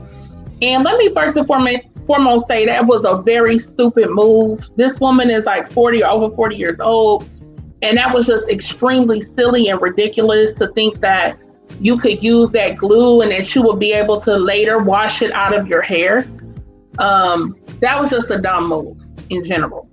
And you know, people been riding her, honey. People was making parodies. The memes been going wild. Like, people been going ham, like, over the damn Gorilla Glue girl, what they been calling her. And my thing was like, she's suffering enough. You know what I'm saying? Like, I didn't think people needed to like beat her up more about it because she's the one suffering. Like, it's her head that's up. Like, her head was burning and all of the crazy stuff and the embarrassment and everything, which she put on herself too by going public. But I think one of the reasons she supposedly went public was to try to get help and getting it dealt with, which she did. So in a way, it is good she went public because that's how doctors and stuff were able to step in and help her get this procedure done.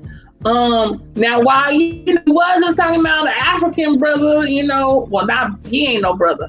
The one with the GOP trying to cancel Black History Month. This was an African doctor. This was a Black man who did her procedure for free, who had already put the stuff together to test it and make sure everything will work properly. And it did. Her hair is actually free. It's free and out now. So shout out to that brother. Let me say that. That's what's up. So shout out to my African brothers, okay, who hold it down. But yeah, so I'm glad the story is resolved. From what I understand, she did not say she was going to sue them. I know that was put out there, but I don't think that actually turned out to be true. But whatever the case, it was stupid. It was still a silly move. And she went through a lot of suffering behind it and a lot of embarrassment. So I feel like people are just going over the top at her about it, because it's like, well, damn, it ain't like she's hurting nobody else. Like, she's the one going through the embarrassment and the pain. Like, so, but anyway, I just wanted to follow up that story because it was good news. And yeah, I'll pass the mic. Oh, wait. Before Psycho starts, let me say this too.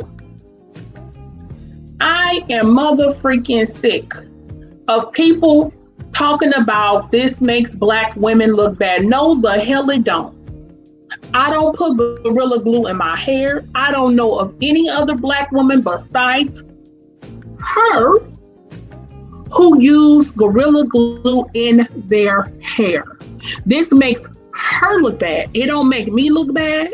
It don't make Muchacha look bad. It don't make Dina look bad. It don't make Miss Denova or Miss Yum Yum or any other sisters in here. It don't make any of us look bad. It makes her look bad. And when you hear people that use rhetoric like that, those are people looking for an opportunity to take shots at Black women or Black men. Because when Black men do something, or let's say a Black man does something dumb, then it's like, he making Black men look bad. He made Black men look stupid and all of that. He made himself look stupid. That doesn't mean that's a reflection on all Black men. And especially something so extreme. We're not even talking about like, you know, some type of ideology per se, or something that may be consistent with people. We're talking about an actual act of using Gorilla Glue as a hair product. Like, we're talking about something super, super specific. And no, it don't make Black women look bad. It make her look bad. And if you want to use that rhetoric, you already looking for an opportunity to dog Black women out. You already looking for an opportunity to throw shade at Black people if that's what you're doing. And I had told Psycho this, that I think one of the reasons why this story got so big is not only because it's just super crazy and it's just like, what? Absolutely, yes, that's why. But another undercurrent to this is the fact that this was a Black person, a dark-skinned Black woman, and this was Gorilla Glue.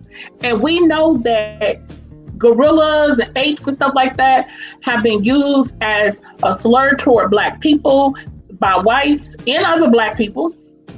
And that, you know, especially dark-skinned Black men and women are called gorillas and stuff like that.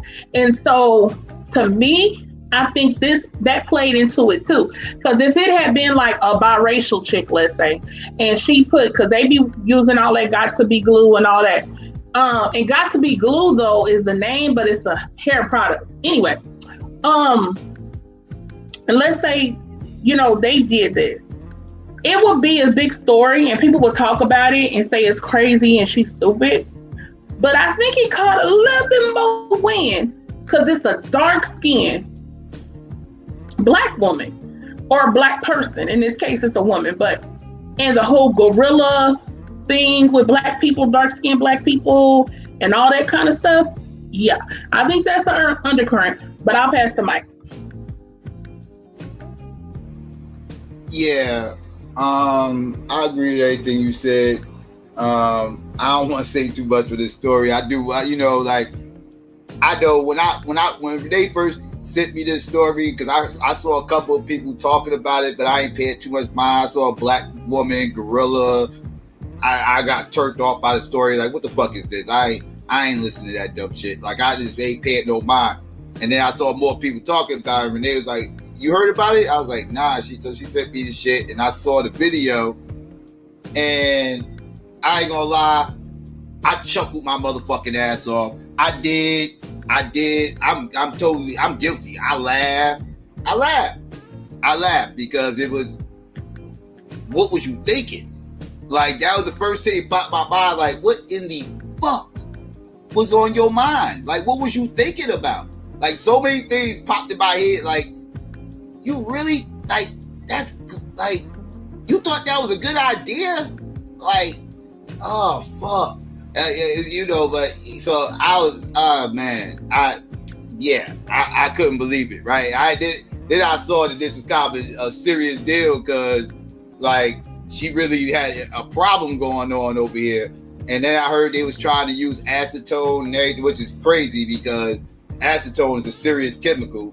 And the fact they had to use that shit, and then they had to, like, as they was using it, had to try to, you know, do something like try to ease the scalp and everything else at the same time because that shit was burning and everything else. Like, yeah, it's fucking acetone. What the fuck you think? Like, that's not, it's not really a good idea to have that on your skin, you know. But you know, and I'm just, you know, I'm looking more to this shit, and it's just like, this is insane. And then I saw Beyonce's hairstylist or whatever offered to make her a wig and everything else. Some fruity little European, I don't know this motherfucker, whoever the fuck knew Beyonce fucking hair, offered to give her a fucking wig, and this shit was just crazy. She had a GoFundMe going, and then I saw that she said later that she was upset that she decided to go public with this and made the video. And I'm like, well, shorty, what the fuck you thought was going to happen? You put Gorilla Glue in your fucking head. And what you think, people, did you not think that was going to go viral? Like, it's almost like you did this hoping that this will go viral. Because why wouldn't you this wasn't a private video. Like, you put this out in the airwaves. You made this video, put it out in the airwaves, and for some reason you thought nobody was going to clown you about this shit. People was going to have a field day with this shit. And, you know, it's like at the end of the day, you know, it's kind of fair game. I mean, ain't nobody die or nothing. You ain't die. You know, you ain't injured per se. Not, you know, as far as like not, you know, your soul is hurt. You know, you're embarrassed. But other than that, ain't nobody. So it's fair game. People gonna go ham on you. She ain't gonna let this down. She's gonna forever be the Gorilla Glue girl. She ain't never gonna let this shit down. Like, I don't know what what did you think was gonna happen? What is this? What is up with these people? These people put their business all out online and everything else, and then get mad when people start talking about the business that they decided to put out there online. And they get mad that these online people is talking about this business that you decided to go online and spew all over the fucking place. Hello? If motherfuckers ain't got no bullets, they can't shoot you. Why are you giving these people ammunition? And then when they shoot your ass, you cry and foul. I don't understand. It ain't just her. This is common practice I see on social media. This ain't even something that's a black problem. This ain't something that's a female problem. This is something that's a social media problem. And I don't know what the fuck is wrong with you weirdos. Y'all have got to stop doing this shit. If y'all think before y'all put y'all shit out there, think about something. Do I want this shit repeated back to me? Do I want people to still talk about what I'm about to do right now the next 10 years later? Is this something I would want, you know, my grandkids to find in the archives 30 years from now? Think about this shit before you motherfuckers decide to do some of this weird shit you motherfuckers be doing. Seriously. It's bad enough you did some dumb shit in private with the Gorilla Glue shit. You realized that was a problem. And then you decide to make a fucking video and tell everybody about the dumb shit you fucking did. And then complain when people start motherfucking roasting you and shit. This is disgusting. It's like she got the Kiki Wyatt disease. Like, she sets it off. She stirs it all up. And then when people start roasting her, she cries victim. Like, well, you did that. You did that. You did that with the glue, and then you did that when you made the video. And then you made the video before you went to the fucking hospital. Make that make sense. You should have went to the hospital before you made the video, right? Like that. How did you do that in reverse? Like, I don't know. I don't get it. I don't get it. This look at me culture that we are in is crazy. And then people get to play victims afterwards. And that makes it even more crazy. I don't know. I'm glad she finally got the glue out her fucking head and everything else. I'm glad this story is finally about to be over, at least that part of the story. Because like I said, people gonna still be talking about this 10 years from now. But again, she gotta think herself. That was dumb, man. That was dumb. And like Renee said, this is not a black woman problem. Please don't do that.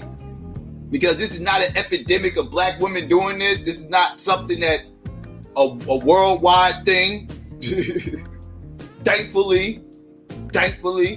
But you know, but you know who motherfucker is happy as hell this shit happened? You know who's the happiest this shit happened?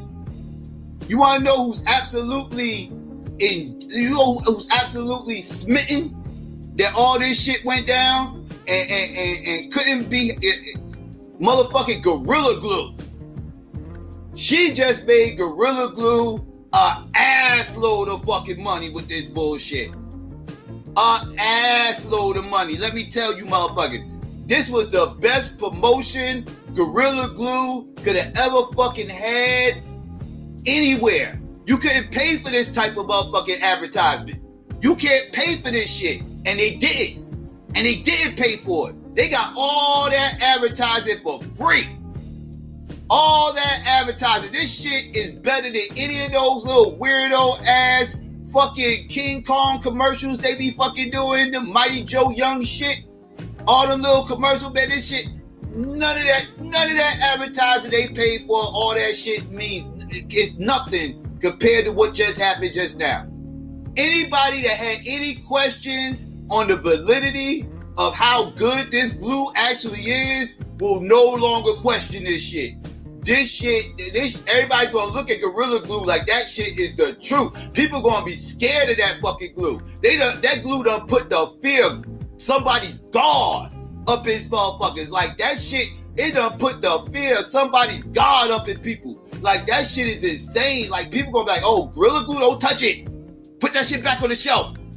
Put that shit back on the shelf before you try to throw it away and shit. You can't. You gonna be fucking around, gonna be walking out the store because this Gorilla Glue stuck in your fucking hand. They gonna think you stealing. They gonna lock your ass up. Take your ass out some motherfucker to D.A.B.A.T.E 4 with Paulie and them. And you gonna be up there with Paulie and them up in D.A.B.A.T.E 4 losing your fucking shit. We can't have that shit up in there with them goddamn Italians. Put that goddamn glue down. You know what I'm saying? Like, that's what the fuck gonna happen, family. So, like, that's, like, motherfuckers get scared of that shit. Motherfuckers scared. I don't want to touch no Gorilla Glue. I don't want nothing to do with it. I don't want to get yammed up. You touch that, you fuck with that Gorilla Glue, you gonna get yammed up. You gonna have to go to the doctor all the time. I ain't fucking with it. I'm gonna need, unless I need some powerful shit. If I need some powerful shit, I'll grab that motherfucker. But I gotta be careful with handling. They need to put caution on there. Careful with handling. Oh, that's the other thing. I'm glad that she decided that whole lawsuit shit was fake. I don't know if it was fake or whatever. I'm glad it ain't going down. Because I know damn well that wasn't no case. You can't sue Gorilla Glue because somebody was dumb enough to try to use it for hairspray. You can't do that. You know what I mean? I'm just saying. But you know, anyways, I said I ain't had too much to say and I just said a lot. Yeah, you sure did. I ain't really got nothing to say, but I mean, damn, for real? Should I to see if you got something to say? But yeah, she claimed, she said, earlier this week, TMZ announced a Louisiana woman hired an attorney and was thinking about taking legal action against the adhesive company. The report says she took issue with the product labels, which failed to explicitly warn against usage on hair. Brown, however, claims the rumors are false. No, I've never said that, she said during an interview with Entertainment Tonight. Again, I don't know where all of this is coming from because at this point, everybody is saying it. In the interview, she explained that she only took to social media because she was in dire need of assistance. The reason I went to the internet because I was never going to take this to social media. But the reason I took it to social media was because I didn't know what else to do, she explained. I knew somebody was out there. Somebody could have told me something. I didn't think for 1 second it was going to be everywhere.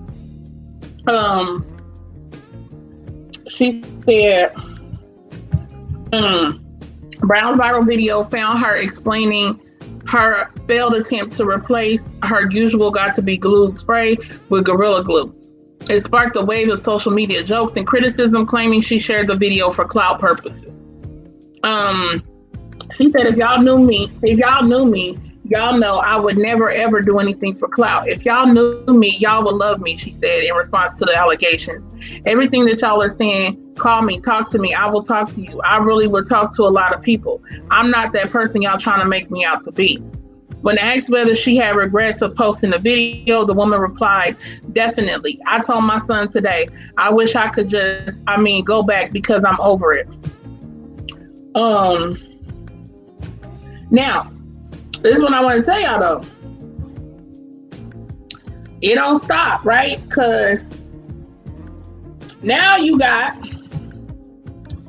here's this story from today. As I go, I put look in the hangouts, and you'll see where I put the pictures, whatever, of this guy. Man goes to ER after Gorilla Glue challenge. Yes, a black man. Lynn Martin glued a solo cup to his lip after thinking Tessica Brown's troubles with the glue weren't that serious. A man in Baton Rouge, Louisiana, found himself in an emergency room after trying to start a viral. Real, is it? This real? Yes. Oh my goodness. A man in Baton Rouge, Louisiana, found himself in an emergency room after trying to start a viral Gorilla Glue challenge. After Tessica Brown's plight to remove the powerful adhesive from her hair, Lynn Martin set out to prove that the glue wasn't as strong as Brown made it seem. I thought she was just playing around. I didn't think it was that serious, Martin told Fox 8. All these challenges going on, I thought, I'm going to go ahead and try it, and it went backwards. The challenge, Martin explained, began with him using Gorilla Glue to attach a red solo cup to his upper lip. In an Instagram video of the challenge, Martin was sure he'd be able to simply lick the glue off.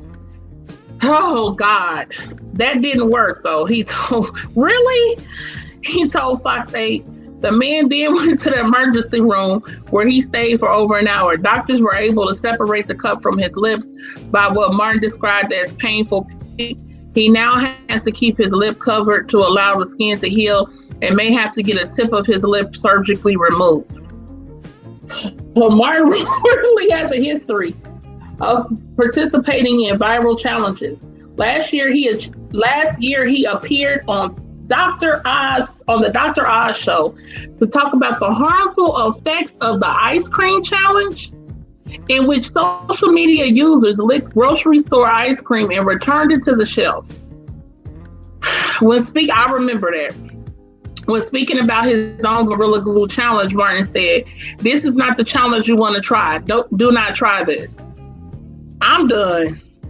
Oh my God. I'm done. So yeah, this is real. Yo, you can't write this shit. You can't write this shit. Look, this dumb ass silly. This motherfucker like bruh man from the 5th floor. Look at this this motherfucker right here sat there and Gorilla Glue a plastic cup from the liquor store on his motherfucking lip. Yeah, and he got a mouthful of goals too. He should. That's a liquor store cup too. That's one of them liquor store cups. Yeah. he got a mouthful of gold. I wonder how the Gorilla Glue would do with the gold. See, I'm gonna see this. I'm telling you, black people gonna stop with this free fucking advertising for Gorilla Glue. We already done blew up the Popeyes chicken sandwich like it ain't nobody's business. We done gave them all kinds of free advertising. We done turned around, like now we gonna turn around in 2021. I guess we gonna give these fuckers all the free advertising. What are we doing right now? What are we doing right now? What is he? What are these motherfuckers thinking about? What is wrong with these motherfuckers, man? Oh my goodness. Here, I'm putting this. Now it's a Gorilla Glue challenge. Yeah, you knew it was coming. And weirdos are out here actually doing I put the story in the back, and on there you can scroll down the videos on there of him doing it. Nah, I ain't going to show the video. That's too much going on. We've been on for a minute. I ain't messing around with that motherfucker. That's ridiculous. That don't make no goddamn sense. Family, I don't know what the fuck. I'm gonna put the link in the chat if y'all want to. Yeah, you can do that. Yeah, you can drop it in the chat. Yeah, yeah. Because I'm over it. I'm over it. I think we should just end it on that. So that note, because these motherfuckers are weirdos. I can't believe I just saw what I just saw. You showed it to me. I was like, this shit's fake. No, that's real. Like, this shit can't be real. Tell me a motherfucker. Man, it's real. This shit done started a whole new trend now. And we really gotta tell motherfuckers don't do. These are grown people. These are grown ass people. I'm over it. Yeah, Gorilla Glue sales about to go up. Cause I'm gonna be honest. If I get something around my house and I need some glue, and you need some sturdy, yeah, right. You walking up to that store and you see all these glue brands. You need some real sturdy shit. Or a leg done broke. Your table leg done broke and shit. You gotta pick your table leg or something. You looking for something really sturdy. You walking in there and you look at. I see. I got crazy glue here. They go to Elmer's glue over here. I got this some sturdy looking shit over here. Then I got this. Oh shit, Gorilla Glue. Give me that. Give me that motherfucker right there. You gonna grab that motherfucker with the quickness. I'll be like, where the hell is that Gorilla Glue? Don't give me nothing else but Gorilla Glue. Hell no. They be like, oh, well, we out of Gorilla Glue, but we got some super glue. No. Nope. I don't want no damn super glue. That's the knockoff. Super glue is knockoff. I don't want the knockoff. I need the real shit. You know what I'm saying? Real shit. Like, we got some monkey shit. I don't know, some damn some kind of other name, knockoff name from Gorilla Glue. We got glue over here. Nah, where the damn Gorilla Glue? I need the Gorilla Glue. Word up. I ain't playing no game. People out here, you know how cars be raggedy, they door handle or something come off. You better go get some damn Gorilla Glue. That was like good as new. Get something on there where you can keep it like in a vice grip or like grip, and put that glue in there, let it sit for like some days. Shoot, your damn door handle, whatever, good as new. Like you just left the dang on dealership. Nah. I don't know which motherfucker was more dumb. I'm probably gonna lean with the dude. I think the dude was more. I think that one was more because that was you testing something just because you saw it and you ain't believe it. That was a conspirator right there that thought that was some motherfucking. That was that's a clout. He ain't conspirator as much as he's a clout chaser. That's the clout chaser. Well, that too. He's a clout chaser, but he had to be a conspirator because he ain't believe it. He thought it was fake news. He thought that shit was a psyop. He thought that shit was some other shit. Like he thought, like, you know what I mean? Like he didn't believe that shit. He thought that shit was fake. He was like, I don't believe this shit real. That shit ain't real. It ain't that strong. Yeah, he tested it. That's why it stuck to your lip. Right. Yeah, so he's more dumb. He's even more dumb. She was stupid. He dumb as fuck. Both of them. Both of them. But he's even more dumb because he had her as the example to not try no dumb shit like that, and he took that as an example of I should go fucking try this shit. So he's even more dumb. He's sheep. That's what he is. He's sheep. He's dumb. Yeah, Muchacha. Yep. Car body shops All they need to buy now is Gorilla Glue. Right. They can do the damn spoiler back on or whatever. Like, what's wrong with your car here? Let me get this Gorilla Glue.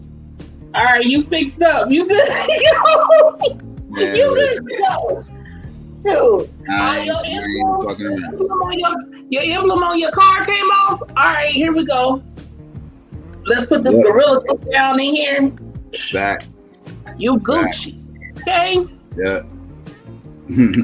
But yeah, you got something else you want to say, Renee, before we get out of here? Because we've been on for a minute. Yep, all I got to say is peace, y'all. Love y'all. Appreciate y'all. We're going to holler at y'all on the next one. All right. Yeah. And let's see. Family, do me a favor. If you haven't already, please click like, share, and subscribe. You know what I mean? Very important that you click like, get us in the algorithm. Also important that you share so you can let people know we over here, we breathing. And also important that you subscribe so you can be on top of everything that we are doing on this channel. And also, if you do click subscribe, please do me a favor and don't forget to hit that notification bell. That's very important that you hit the notification bell so you'll be notified whenever we do go live. Because sometimes, you know, we might get shadow banned, whatever the case may be, and the only way you know we live is to hit that notification. So please don't forget to do that. And yeah, it's about that time. To all my haters out there, y'all already know what time it is. You know what I mean? Y'all know I embrace these motherfuckers. By all means, I don't turn my ratings off. If you got any issues with anything I said or Renee tonight, any of the topics, you know, you strongly disagree with us and you know you want to express yourself, this is your time by clicking dislike. You should still share this motherfucker and not be stingy and shit because somebody else might like it. You know what I mean? And then you probably want to unsubscribe because, you know, if you're clicking dislike on us giving our black perspective on all these stories and some of our opinions that I already know, there's a good chance you ain't on none of these motherfuckers right here. Also, family, please consider becoming a Patreon. You know what I mean? So, shout out to all my Patreon out there. If you do become a Patreon, you'll have access to any stream I do, whether I keep it up or whether I take it down. I also have exclusive content on there. I also have no limits on there either. So whatever you feel like the channel's worth, that's what you donate.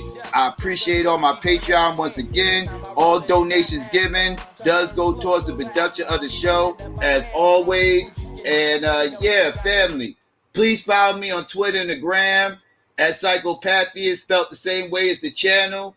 Also, family, do me a favor. Please don't forget to subscribe to all our channels. This is very important because sometimes we might have to channel hop and you want to be on top of us everywhere we go. So please do that. All these links are in the description so you have no excuses. Yeah. And yeah, family, if you're looking for any graphics, artwork designs, or logos, please consider hitting up our sister Renee at Renee Black Graphics on Facebook. Also, if you are looking for any t-shirts, hoodies, or coffee mugs, all custom designs, please consider hitting up her store as well. Just like all the other links, these links will also be in the description. So again, y'all have no excuses. So, you know, y'all can find everything there. And yeah, family. Let me see. You see, you'll definitely catch me on Saturday. You know what I mean? Y'all already know. Y'all catch me Saturday, same time. As always, you know, it'll be the Wake and Bake build. I'm not too sure what it is I'm going to be talking about just of yet, but I'll figure it out between now and then. So just let me sleep on it. You know what I mean? And yeah, by all means, family. You know what I mean? I want to shout out everybody out in the live chat. I appreciate all y'all for coming through. Shout out to my D. Shout out to everybody else. I want to give a peace and black power again. Holla black at your boy and your girl. We out. Battle anybody, I don't care, you die. Battle anybody, I don't care, you die. Battle anybody, I don't care, you die. Yeah. Battle any, I accept. Yep. They are Yep. gonna go. Let's go.